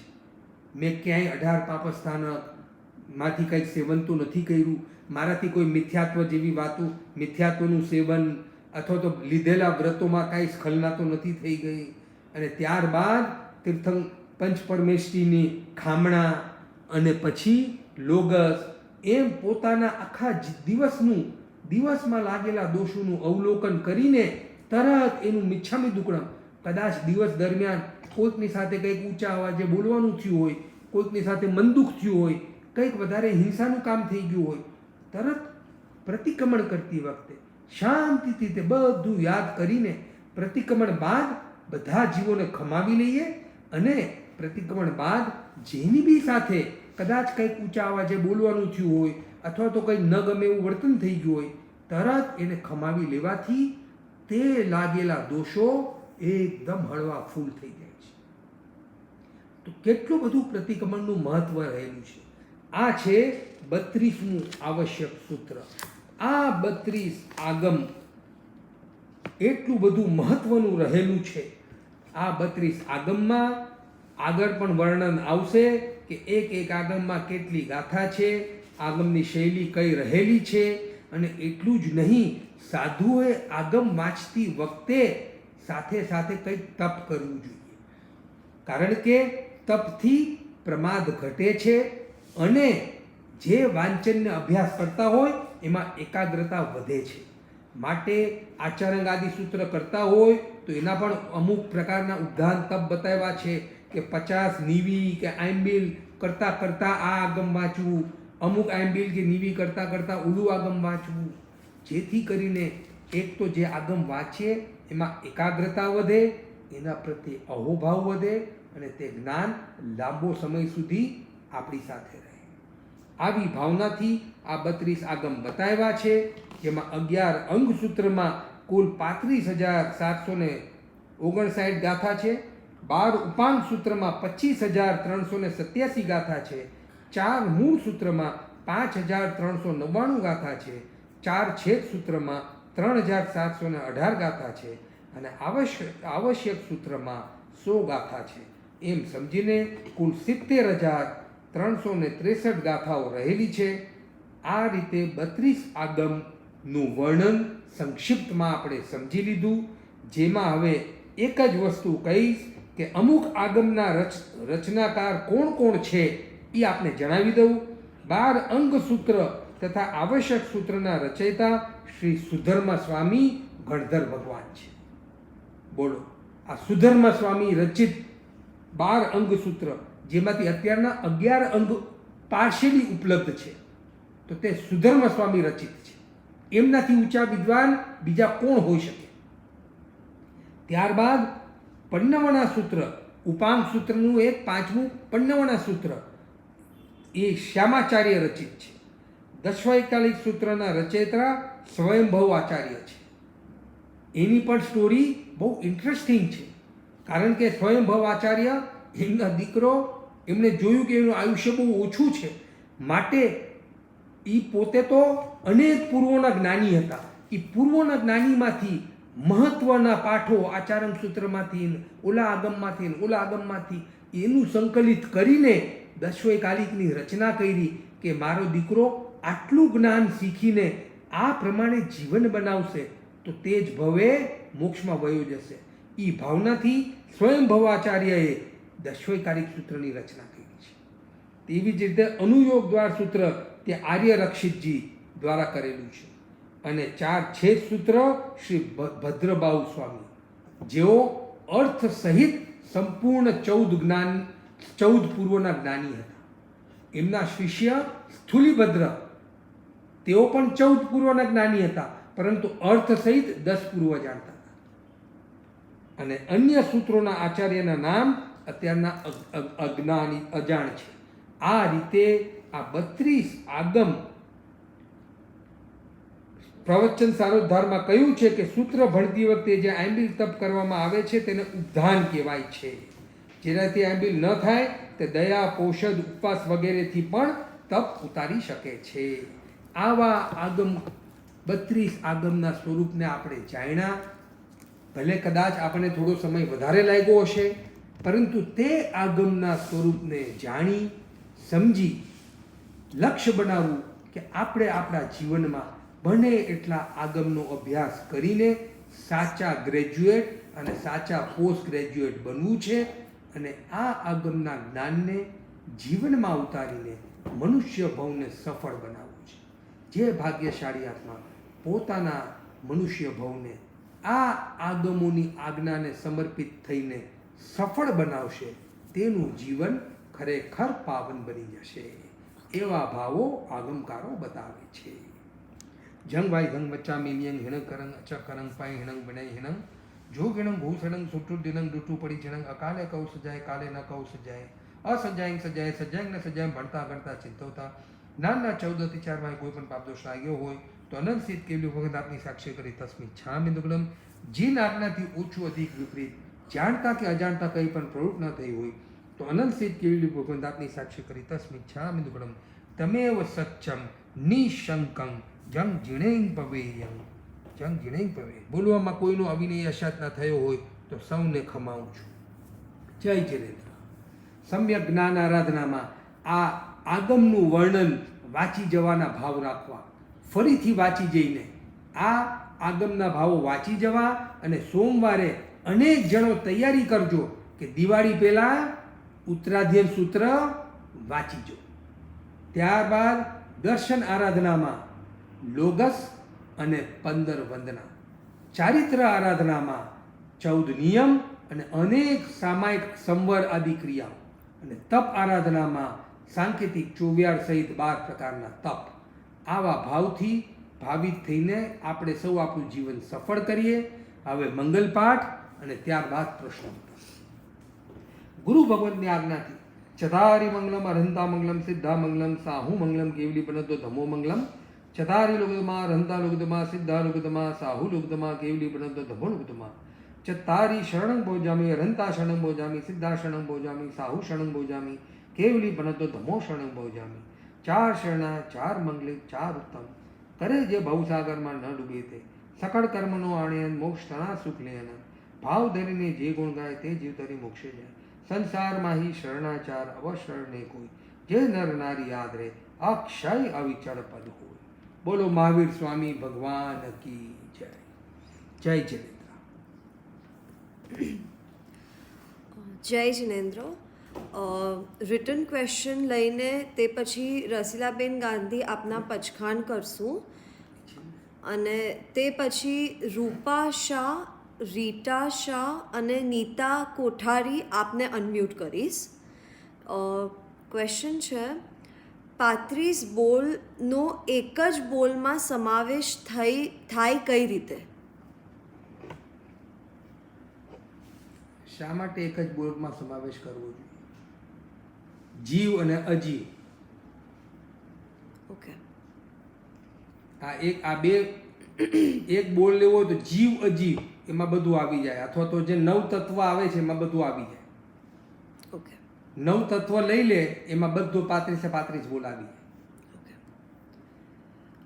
રસીલાબેન ગાંધી આપને અનમ્યુટ કર્યા છે, આપને પચખાણ આપીએ છે.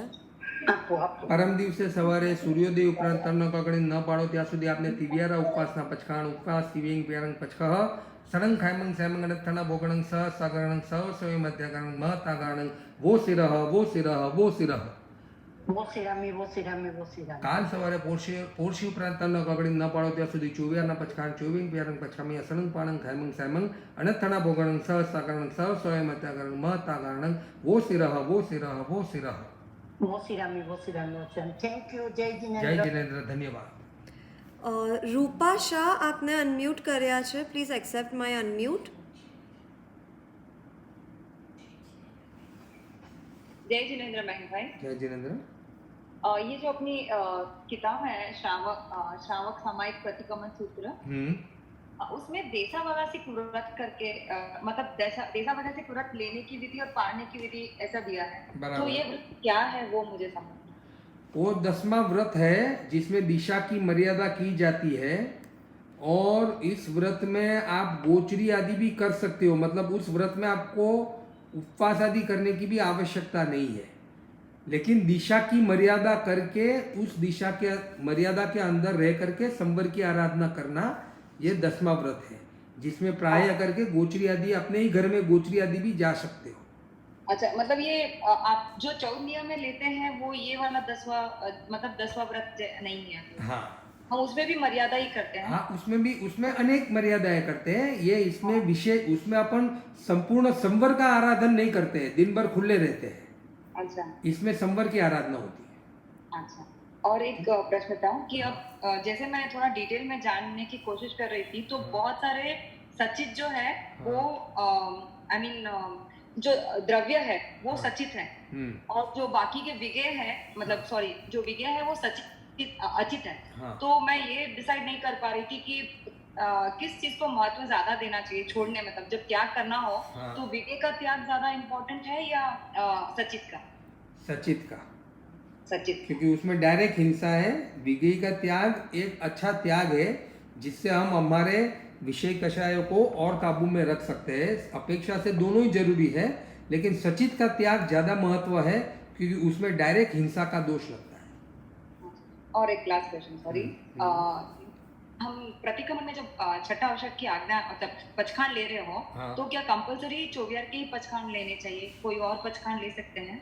चोवियार का पचखान लेने की ही परिपाटी है, लेकिन यदि दूसरे दिन तक का न ले सको तो तिबियार आदि का भी ले सकते हो, और या तो थोड़ी काल का चोवियार ले सकते हो, आधा अभी घंटा। तो जैसे दिन बहुत लेट से जा रहा है, तो और आप घर पे ही हो, तो आप आप खा के फिर प्रतिक्रमण कर सकते हो, ऐसे प्रॉब्लम नहीं है। हाँ। बट जैसे जिस बहुत जल्दी सूर्यास्त होता है और आप हाँ, उस तो टाइम पे घर पे नहीं आ पाते हो, तो आप प्रतिक्रमण तो कर लेते हो, लेकिन खाना तो आपको मतलब बहुत बार ऐसा होता है कि हाँ, तो वो थोड़ी देर की मर्यादा का कर सकते हो, आधे घंटे आदि का भी चोवियार कर सकते हो।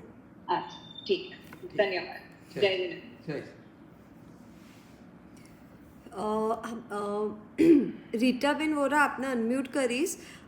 રેડમી બેન, મને તમારો હાથ દેખાઈ ગયો છે, તમને પણ હું અનમ્યુટ કરું છું. રીટાબેન વોરા આપને અનમ્યુટ કર્યા છે. યા શ્યોર. મયંકભાઈ, જય જિનેન્દ્ર, અનિલભાઈ વોરા બોલું છું. हाँ। આપણે વ્યવહાર સંકેતના 67 બોલ હમ. અને સંપર્ક પરાક્રમના 73 બોલ हाँ। એનું બોલું તો કરી રહ્યા છે અધ્યયન, પણ બંનેનો જે ફરક જે છે એની માઇન્યુટ જે છે રૂપરેખા એ જરા સમજાવી શકશો? વ્યવહાર સંકેતના 67 બોલ જે છે તેનું ફોકસ સમ્યક્ત્વ ઉપર રહેલું છે કે પોતાની શ્રદ્ધાને કેમ સુરક્ષિત રાખવું, કે પોતાની શ્રદ્ધાને સુરક્ષિત રાખવા માટે એક બાજુ શંકા કંકા આદિ કરવું નહીં, સમ્યક દર્શન થાય તો એના જીવનમાં કયા ગુણ આવે, સમ્યકદર્શી કયા કયા લોકોની સંગતિથી બચે આદિ વર્ણન છે. જ્યારે સમ્યક પરાક્રમ જે છે તે તો જે ઓલરેડી સમકીતી છે, જે સમકીતી થઈને સાધના કરી રહ્યા છે એવા સાધુઓએ એમનું વિશેષ પરાક્રમ કઈ કઈ બાબતમાં વધારવું તેનું વર્ણન છે. માટે તે સમકીત પછીના નેક્સ્ટ સ્ટેપનું વર્ણન કહી શકાય, માટે એને સમ્યક પરાક્રમ બતાવ્યું છે. તો 67 અને 73 બોલની વચમાં જે આપણે જે 6 બોલનો ફરક છે, હા. બાકીના 73 બોલની અંદર 67 બોલ એમાં જ ઇન્ક્લુડ થઈ જાય છે? નહીં નહીં, એકદમ અલગ છે. આપ વાંચશો તો આપને ખબર પડશે. બરાબર છે, એકદમ અલગ છે. બંને અલગ છે. બરાબર, જી જી, બરાબર છે, ધન્યવાદ. અને એક બીજો હા. માઇનર થોડો ગુંજવતો પ્રશ્ન હતો, પણ થોડુંક એમાં આપણે વાત કરી કે બે જે સંપ્રદાયના સાધુ હોય એ લોકોનો જે સંભોગની ભાવના જે છે એ લોકોની વચ્ચે અલગ અલગ હોઈ શકે, હા. મનની અંદર દ્વેષ ન હોય, હા. બરાબર છે. તો એ લોકો આપણે સમજીએ કે ચાલો એ લોકોના આચાર વિચાર કે એ લોકોના અમુક વ્યવહારો જુદા હોય. બરાબર. અમુક ઠેકાણે મેં જોયું છે કે એક જ ગુરુની અંદરથી છૂટા પડેલા બે સંપ્રદાયના સાધુઓ, જે ચુસ્ત ધર્મ ચારિત્ર, તેનું સંયમ ને ચારિત્ર ખૂબ ઊંચું છે, અને બીજા થોડી છૂટછાટ અત્યારે આ જમાના પ્રમાણે લેવી પડે એમ કરીને પછી એમને રહેવા માટેના અપાસરાઓ વગેરે બંધ કરાવી દીધા છે. આપણે કોઈ નામ દેવાની જરૂર નથી. એ લોકોને દિશા માર્ગ કે આપણે જો અમાપિયા કહેવાતા હોઈએ તો આપણે લોકોએ થોડુંક એની પાછળ મહેનત કરી અને ભલે બીજું કાંઈ નહીં તો ઉતરવા માટેના ઉપાશ્રયમાં ઉતરવા માટેની થોડીક વ્યવસ્થા છે. ભલે એ લોકોના વ્યવહાર જુદા હોય, પણ એટલી બધી મર્યાદા કે ભાઈ તમને મુંબઈ ગામની અંદર રહેવા જ ન મળે, તો આપણે જે જાણીએ છીએ તો આ બાબત થોડી દુઃખદાયક થઈ જાય કે પછી આ સાચું છે કે પછી આપણા સંસાર વ્યવહાર સાચો છે કે આ સાધુના વ્યવહાર સાચા છે. બાબતનું થોડું દુઃખ થાય છે. આપણે પ્રકાશ પાડી શકો? નહીં, એવું છે કે સાધુઓની પોતાની મર્યાદા હોય છે. જેઓને પોતાનું સંયમ વિશેષ સુરક્ષિત રાખવું છે તેઓ પોતાની મર્યાદાને અનુરૂપ એમને ક્યાં રહેવું ક્યાં ન રહેવું એમનો દ્રષ્ટિકોણ પોતાની સંયમની સુરક્ષા હોય છે. હવે જ્યારે પોતાના સંયમની સુરક્ષા ને અનુરૂપ તેઓએ કોકની સાથે વ્યવહાર ઓછો રાખવો પડે તો તે કાંઈ તેમનો કશાય ભાવ નથી, તે તેમનો આચાર જ છે. માટે આપણે એ વસ્તુને સમજી લેવી. અને પ્રાય આજે શું થઈ ગયું છે કે દરેક સંપ્રદાયના પોતપોતાના શ્રાવકો હોય છે. અનેક સંપ્રદાયના શ્રાવકો એટલા જાણકાર હોય છે કે તેઓને સાધુઓનું વિશુદ્ધ ચારિત્રનું પાલન થાય એની ખેવના અને જાગૃતિ હોય છે, જે બહુ ઊંચી વાત છે. અને અનેક સંપ્રદાયના શ્રાવકો એટલા બધા જાણકાર નથી હોતા, તો તેઓ એમ સમજે છે કે તેઓને માટે આવી બધી સગવડતાઓ કરી દેવી તેને જ ગુરુ ભક્તિ કહેવાય. બિચારા અપેક્ષાએ તેમના ચારિત્રને ઠેસ પહોંચાડે છે. પરંતુ પોતપોતાની સમજણ અને પોતપોતાની ક્ષમતાને અનુરૂપ બધા જ જીવી રહ્યા છે. આમાં મહત્ત્વનું તે છે કે કશાયોની વૃદ્ધિ ન થાય, એકબીજાની ઈર્ષા કે એકબીજા માટે અહોભાવ ન ઘટે, આ બહુ ધ્યાન રાખવું જરૂરી છે. ભગવાને જે આખો માર્ગ, સાધનાનો માર્ગ, કશાયોને શાંત કરવાનો માર્ગ કર્યો છે, માટે બંને ગંભીરતા રાખે કે તેમનો આચાર આવો છે, માટે તે મારી સાથે અમુક વ્યવહાર નથી કરતા, એમ સમજીને જો એકબીજા પ્રત્યે ઉદારતા રાખીને એકબીજાને પ્રત્યે અહોભાવ રાખે તો આવી કોઈ વાતાવરણ સર્જાય નહીં. અને આ આખા ચતુર્વિધ સંઘે સમાજમાં આ પ્રકારના ભાવથી રહેવું જોઈએ, તે યોગ્ય અને તેવું જ આગમકારો ઈચ્છે છે. Thank you. તમારી વાત એકદમ તદ્દન યથાયોગ્ય અને વ્યાજબી છે. આપણે ઈચ્છીએ કે બધું વ્યવસ્થિત થઈ જાય. બસ ધન્યવાદ. આપણે જય એવું જ હિન્દ. ઈચ્છીએ. બસ જય જય. જય. નીતાબેન કોઠારી, આપને અનમ્યુટ કર્યા છે. Please accept my unmute. બે અલગ છે. સંપૂર્ણ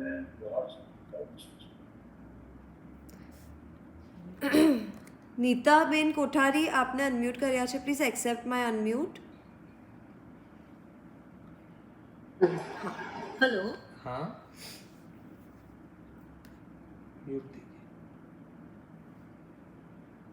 હેલો. ગઈ. હા બોલો. હેલો. હા. હેલો. સંભળાય છે? હા, સંભળાય છે. હા. મારો પ્રશ્ન છે કે કોણિક મહારાજા જે પાટવી કુંવર હતા, હા, છતાં પણ એમને જન્મની સાથે ઉકળે ફેંકાવું પડ્યું, હા. તેનો કયા કર્મ હશે?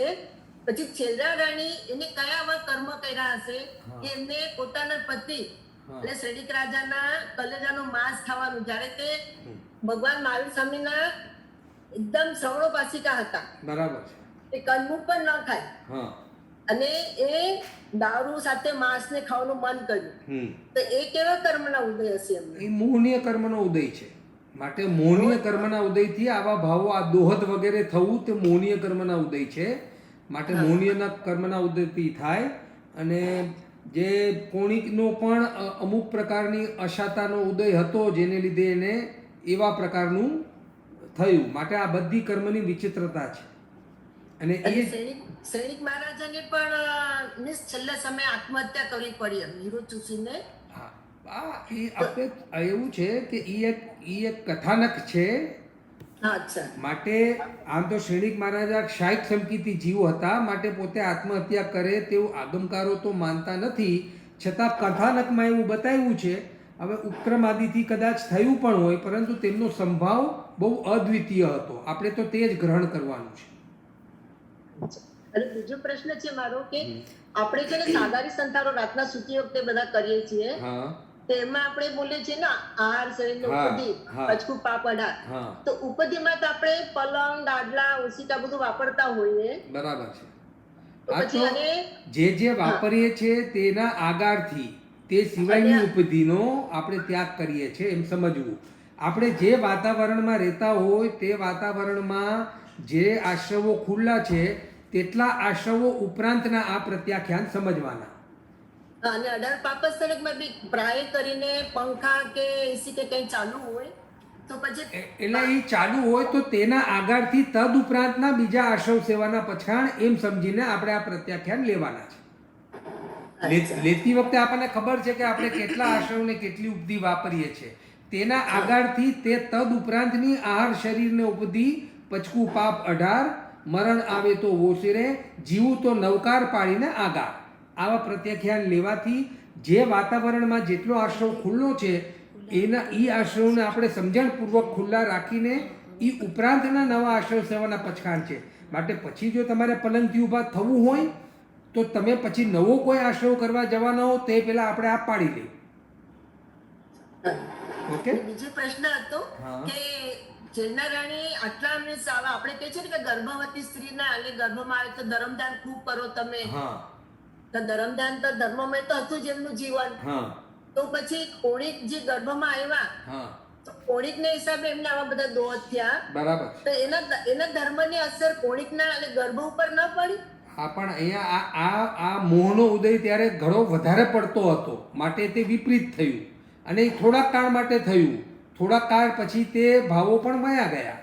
માટે મોહનીય કર્મનો તીવ્ર ઉદય કોક વાર આવી જાય. અચ્છા જય જીનેન્દ્ર. જય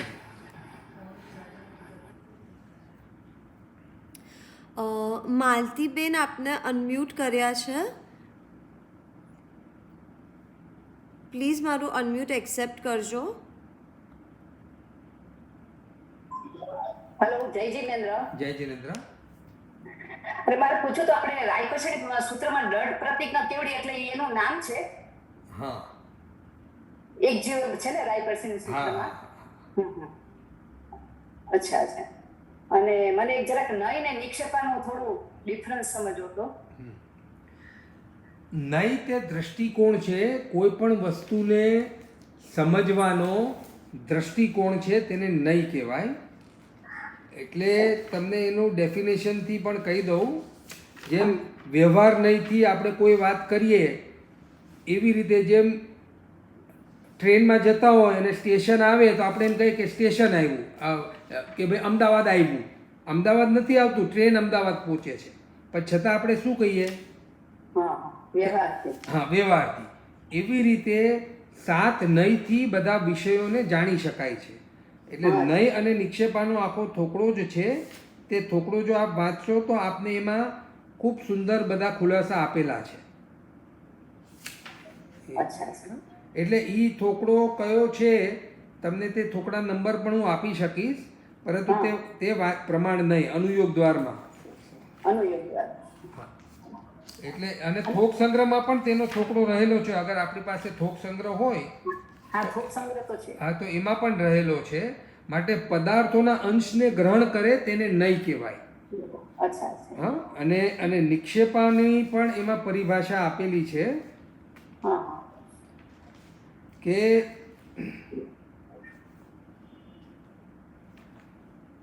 એક એક વસ્તુના જેમ અનંત નહીં હોય તેમ નિક્ષેપ પણ અનંત હોઈ શકે, પણ મુખ્ય 4 નિક્ષેપા છે.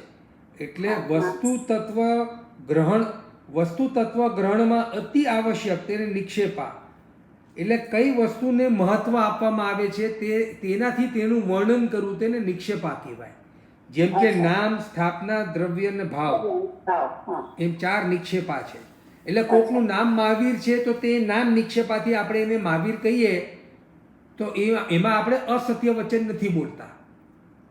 ભલે તે મોટો મહાવીર નથી, પરંતુ છતાં આપણે એને મહાવીર કહીને બોલાવીએ તો શું આપણે અસત્ય બોલ્યા? કેમ નથી બોલ્યા? કારણ કે તમે એને નામ નિક્ષેપાથી બોલાવ્યો છે.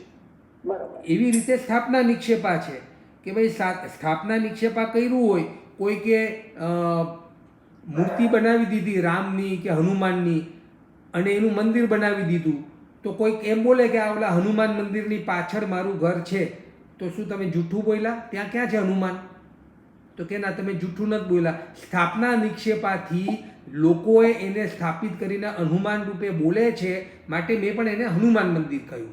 તો હું સ્થાપના નિક્ષેપાથી એને હનુમાન મંદિર કહું છું, માટે તે અસત્ય વચન નથી. સાધુ પણ કોક વાર કહી શકે કે હા, અમે લોકો ઓલા હનુમાન મંદિરની પાછળ અમારું સ્થાનક છે, ત્યાં ઉતરા છે. તો હનુમાન મંદિર બોલે તો શું સાધુ અસત્ય વચન બોલ્યા કહેવાય? ના. કેમ નથી બોલ્યા? તો કે તે હનુમાન મંદિરને અમે સ્થાપના નિક્ષેપાથી કહીએ છીએ. એવી રીતે દ્રવ્ય નિક્ષેપો ને ભાવ નિક્ષેપો, એમ 4 નિક્ષેપા. નિક્ષેપાનું આ કારણથી વર્ણન કરવામાં આવે છે. અને નયનું એક દ્રષ્ટિકોણથી, એક અપેક્ષાથી સમજવાનું કે નિગોદના અને સિદ્ધના જીવ એક સમાન. તો કેવી રીતે એક સમાન? તો કે નૈગમ નયથી એક સમાન કહેવાય, કારણ કે એમાં પણ ઉપયોગ છે ને આમાં પણ ઉપયોગ ગુણ છે. તો એ ઉપયોગ ગુણની દ્રષ્ટિકોણથી નિગોદના જીવમાં પણ ઉપયોગ ગુણ છે અને કે સિદ્ધ ભગવાનમાં પણ ઉપયોગ ગુણ છે. એ ગુણની અપેક્ષાએ બેવ એક સમાન, પણ એવંગભૂત નહીં વાળા એ બેવને એક સમાન નહીં માને. તો કયા અપેક્ષાથી? માટે નય તે અપેક્ષા છે. Okay, thank you. જય જીનેન્દ્ર. જય. રેડમી VTTS આ ડિવાઇસનું નામ છે. ભાઈ, હું તમને અનમ્યુટ કર્યા છે. એ વાઇટ જે અંકલ છે ને. હેલો. આઈ થિંક એમનું અનમ્યુટ બરાબર નથી થતું. હા, તો બીજું. આપણે ફરીથી આપની ટ્રાય કરશું એકવાર. દેવી શાહ 1 2 3 4 5 આપને અનમ્યુટ કર્યા છે.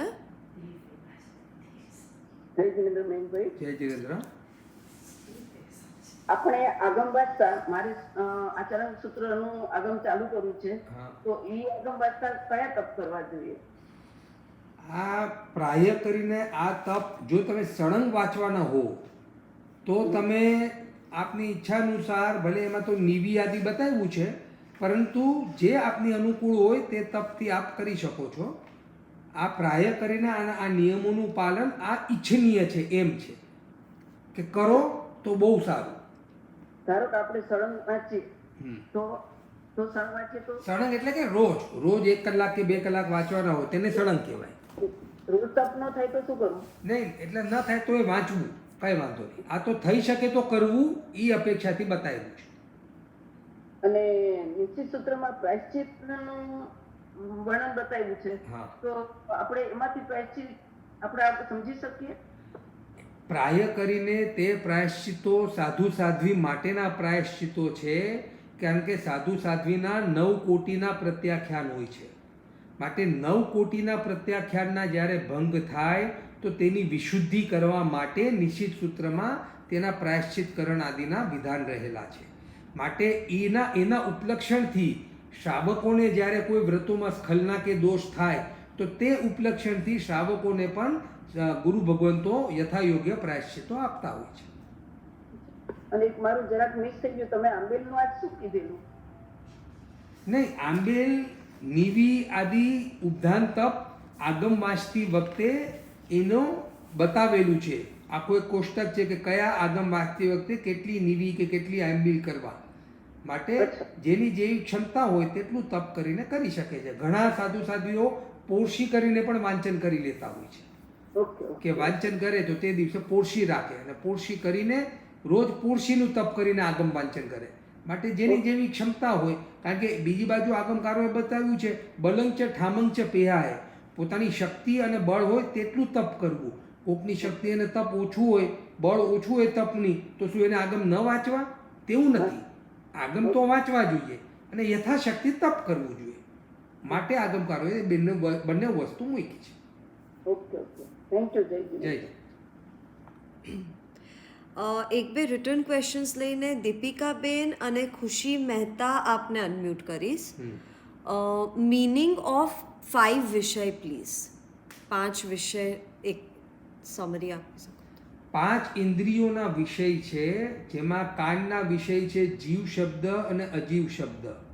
જીવ શબ્દ એટલે કોઈ આપણી પ્રશંસા કરે અથવા તો કોઈ આપણને ખરાબ શબ્દ કહે, સારા ગીત અથવા તો ન ગમે તેવા ગીત, આ બધા જીવ શબ્દ છે.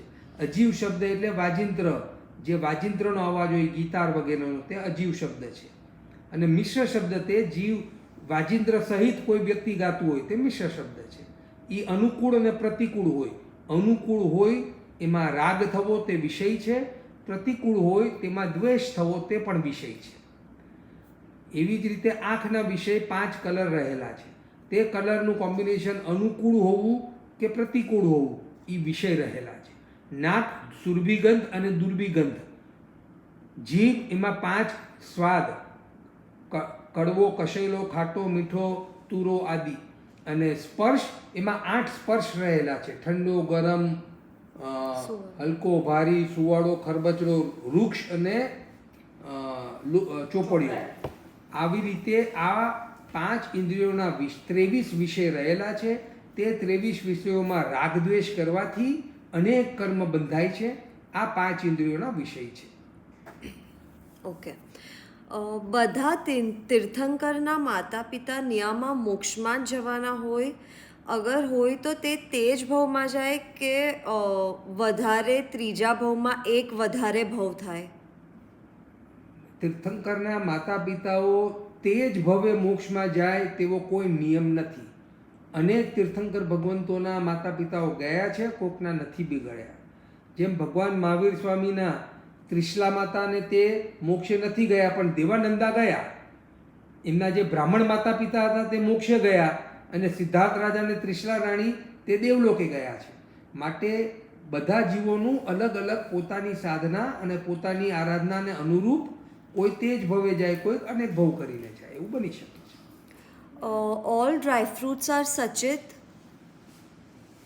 By and large all dry fruits are સચેત, બટ ને બદામ સચેત છે, કિશમિશ સચેત છે, પરંતુ ફોલેલા અખરોટ સચેત નથી હોતા. કાજુ પણ મારે ખ્યાલથી અચેત હોય, કાજુ અખરોટ તે અચેત હોય છે. ઓકે. પરિષદના 3 પ્રકાર કયા અને કયા આગમને આધારે? તે પરિષદના આગમ ઠાણાંગ આદિમાં આવે છે કે પરિષદના પ્રકાર કેટલા, માટે એ પ્રકારો આગમ કયા આગમમાં છે તે આપ જો પ્રશ્ન મોકલશો લગભગ તો ઠાણાંગ સૂત્રમાં છે, પણ છતાં તેનું વિશેષ આપ જો પ્રશ્ન વોટ્સઅપમાં મોકલશો તો કયા આગમમાં છે તેનું વર્ણન અમે તમને જવાબમાં આપી દઈશું. લગભગ તો ઠાણાંગમાં છે. અને પરિષદ એટલા માટે છે કે કઈ કેવી પરિષદ છે એને અનુરૂપ સાધુ સાધ્વીએ વ્યવહાર એને ધ્યાનમાં રાખીને પોતાનો ઉપદેશ દેવો કે કઈ પરિષદ સાંભળે છે. એક તો ખૂબ જ્ઞાનીઓની પરિષદ હોય તો એને અનુરૂપ ઉપદેશ હોય, એક સમર્પિત લોકોની પરિષદ હોય તો એને અપેક્ષાએ ઉપદેશ હોય, એક પરિષદ એવી હોય જે બિલકુલ અજ્ઞાની છે તો એને ધ્યાનમાં રાખીને ઉપદેશ હોય. માટે પરિષદ જાણીને પોતાના ઉપદેશ આદિ દેવો, એના માટે પરિષદોની વ્યાખ્યા કરવામાં આવી છે. ઓકે. એક કોણિક રાજા રિલેટેડ 1-2 ક્વેશ્ચન્સનું છે કે કોણિક રાજા કઈ ગતિ થઈ, એમ કોણિક રાજાની કઈ ગતિ થઈ. ઓલ્સો કે કોણિક રાજા પણ ધર્મી હતા, મહાવીર ભક્ત હતા, તો એમનો જે શ્રેણિક રાજા સાથેનું વર્તન હતું એ એમનો કોઈ આગલા ભવનો વીરાનુબંધ હતો? હોઈ શકે છે કે શ્રેણિક મહારાજાના તથા પ્રકારના અંતરાય આદિ અશુભના ઉદય હતા અને કોણિકના પણ તથા પ્રકારના મહામોહના ઉદય હતા, માટે તેનો એવો વ્યવહાર એમની સાથે થયો. અને એ સિવાય કોણિકની પણ અપેક્ષાઓ, રાજ્ય વધારવાની વૃત્તિ અને પોતાને 5 ઇન્દ્રિયોના વિષયોની વૃદ્ધિ વગેરે અતિ હોવાથી કોણિક રાજા લગભગ 6ઠ્ઠી નરકે ગયા હોય તેવું વર્ણન આગમમાં છે. અને ભગવાનના ભગત હતા, માટે આગળ તેમને કદાચ સુલભ બોધિ બની જાય અને પછી આગળ તેમને પાછો ધર્મ મળે અને સાધના કરી શકે. માટે ભગવાનની ફક્ત ભક્તિ હોવા માત્રથી જ કલ્યાણ નથી થતું, એમના આજ્ઞાનું પાલન કરવાથી કલ્યાણ થાય છે. માટે ભક્તિ તો હોવી જોઈએ, પણ સાથે સાથે એમની આજ્ઞાનું પાલન પણ કરવું જરૂરી છે. ઓકે. ઉત્તરાયણ સૂત્ર વાંચવાનું ક્યારથી સ્ટાર્ટ કરાય? પહેલા ને છેલ્લા પોરે વાંચાય, બાકી ગમે ત્યારે ચાલુ કરી શકાય, કાલથી પણ ચાલુ કરી શકાય છે. અને પહેલા ને છેલ્લા પોરે વાંચવું જોઈએ. અને આ શ્રોતા અધિકાર તે નંદી સૂત્રનો અધિકાર છે. પેલા જે 2-3 પેલા કોઈકે પ્રશ્ન પૂછ્યો હતો ને, તે નંદી સૂત્રનો અધિકાર છે, શ્રોતા અધિકાર. એટલે શ્રોતા કેવા હોવો જોઈએ તેનું વર્ણન નંદી સૂત્રમાં આવે છે. Okay. After death, can we reborn in any kshetra, 5 Bharat, 5 Airvat or 5 Mahavidya? Yes. અને લાસ્ટ રિટર્ન ક્વેશ્ચન, તે પછી દીપિકાબેન અને ખુશીબેન મહેતા આપને અનમ્યુટ કરીશ. 9 પ્રકારના ભાહી કયા? ભાહી, BHAHI, 9 પ્રકારના ભાહી કયા? 9 પ્રકારના ભાઈ એટલે હું સમજો નહીં. ભાહી, BHAHI, ભાહી છે. 9. પન્નાબેન શાહ, આપનો પ્રશ્ન અમને સમજાયો નથી. If you could please resend it. દીપિકાબેન, આપને અનમ્યુટ કર્યા છે. જય જિનેન્દ્રભાઈ. જય જીનેન્દ્ર. એક ઘણા વખત વિભાગમાં છે 6 કોટીય ભાવ તત્ય 6 કોટીય પચકાંડ, અને એકમાં આવે છે ભાવ તત્ય 8 કોટીય પચકાંડ. તો એ બેનો ડિફરન્સ મારા ખ્યાલથી દરિયાપુરી સંપ્રદાય ભાવ તત્ય 8 કોટીય કરે છે. બરાબર. તો એનું હા, તો એ છે 6 કોટીય પચખાંડ છે તે આશ્રવ સેવાના પચખાંડ કરવું નહીં, કરાવું નહીં, મનથી વચનથી કાયાથી. પરંતુ અનુમોદન મન વચન કાયાથી છૂટ રહે છે એમાં. અને જે દરિયાપુરીના પ્રત્યાખ્યાન છે તે કરવું નહીં, કરાવું નહીં, મનથી વચનથી કાયાથી, અનુમોદન નહીં, વચન કાયાથી. અનુમોદન નહીં, વચન કાયાથી. હા, માટે એનાથી ઓર વિશેષ આશ્રવો રોકાય છે. અચ્છા. આ અંતર છે આ બેમાં. હા, ખુશી મહેતા આપને અનમ્યુટ કર્યા છે.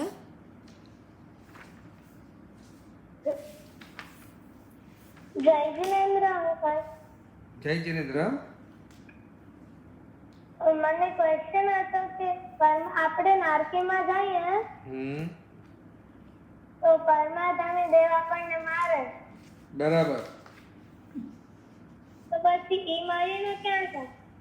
હા, તો ઈ મરીને પરમાધામી દેવ મરીને દુર્ગતિમાં જાય, તિર્યંચ ગતિમાં જાય.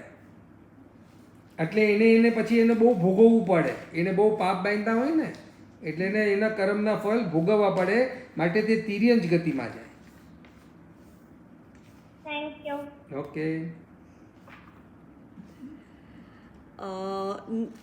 હર્ષા બી શાહ આપને અનમ્યુટ કર્યા છે. પ્રીતિબેનનો જવાબ 7 ભાઈ છે. હેલો. હા, એટલે મેં કીધું કે એન્ડમાં. હા, અચ્છા, આપણે ત્યાં યોગ આવી છે, મને જનકરણ યોગ, કથાનો યોગ. હા. દ્રવ્ય યોગમાં આપણે શું ચિંતન કરવાનું? શેમાં? દ્રવ્યાનું યોગમાં.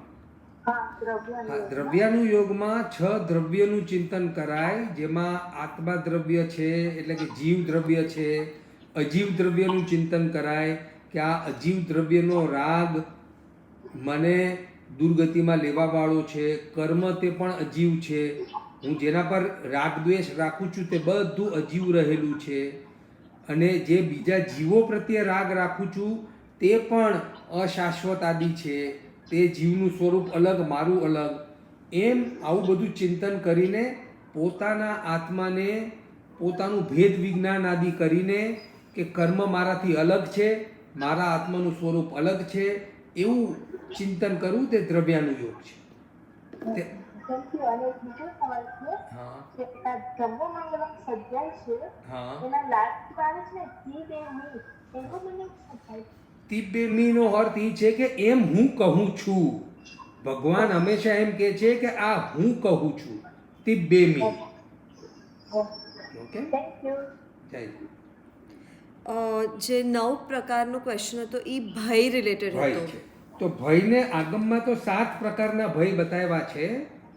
આલોક ભય, પરલોક ભય, આદાન ભય એટલે કે ધન નષ્ટ થઈ જવાનો, અકસ્માત ભય, આજીવિકા ભય, દુકાળ આદિમાં આજીવિકા કેમ ચાલશે, મરણ ભય અને અપયશ ભય.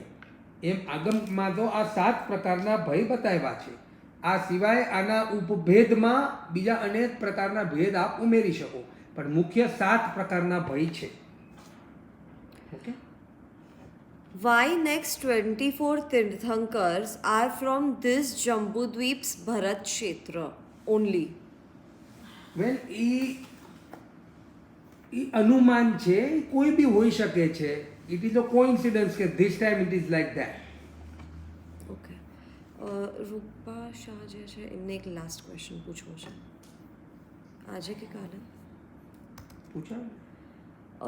रूपा शाह, आपको अनम्यूट किया है. हाँ, जय जिनेंद्र मैम भाई. जय जिनेंद्र. हम भाई धर्म ध्यान का कौशल जो आपने बोला ना, हाँ. कंटेस्ट कर सकते मतलब करिए हाँ. और उसका पाचन करिए, तो हाँ. मैंने पहले के 16 भेद कंटेस्ट किए हैं. हाँ. तो फिर वापस वो जो 4 अन्यवाद अभिनय वो सब है, वो भी पूरा जो लिखित है वो भी कंटेस्ट करना है. हाँ, वो भी करना है. अच्छा, ये जो पूरे पैराग्राफ्स में हाँ, है वो पूरे भी. पैराग्राफ में पूरा कंटेस्ट करना है, क्योंकि वो उसके अर्थ रूप में है. हाँ, वो मैं मतलब जो पढ़ने में वो काफी इजी है. ये जो पहले का है वो थोड़ा डिफिकल्ट था, बराबर. जो 16 पेज है स्टार्टिंग के जो हाँ. वर्ड्स प्रोनाउंसिएशन है. हाँ. बाकी ये जो पैराग्राफ वाइज है वो भी पूरे कंटेस्ट करना है. हाँ, वो भी करना है. ठीक है. जय हिंद. લાસ્ટ 2 રિટર્ન ક્વેશ્ચન્સ લેશું, તે પછી હોપફુલી કાલે આપણે પરમ દિવસે લઈ શકશું. Who was the last kevali after the nirvana of Mahavir Swami Bhagwan, and who was the first હા બસ who was last kevali after nirvana of Mahavir Bhagwan. અને ફરીથી એમણે લાસ્ટ લખ્યું છે પણ મને લાગે છે એમને પૂછવું છે first. Last kevali was Jambu Swami and first kevali was Marudevi. First kevali was Rishabhdev Bhagwan અને પહેલા મોક્ષે જવાવાળા મરુદેવી માતા. જસ્ટ ફોર યોર રેફરન્સ, આ અવસરપણી કાળમાં પહેલા મોક્ષે જવાવાળા મરુદેવી માતા અને પહેલા કેવડી ઋષભદેવ ભગવાન. અને આ અવસર પેઢીમાં છેલ્લા મોક્ષે જવાવાળા કોણ હતું? એનું જંબુ સ્વામી. જંબુ સ્વામી. ઓકે. અને એક લાસ્ટ ક્વેશ્ચન છે, ધ મીનિંગ ઓફ ઉપયોગ પ્લીઝ. ઉપયોગ એટલે જ્ઞાન અને દર્શન, તે આત્માનો ગુણ રહેલો છે. આત્માનો નિજ ગુણ, નિજ સ્વભાવ. આત્મા એટલે છે શું? તો કે જ્ઞાન અને દર્શનનો પિંડ, તે જ આત્મા છે. માટે ઉપયોગ ગુણ એટલે જ્ઞાન અને દર્શન ગુણ, તેને ઉપયોગ કહેવાય છે.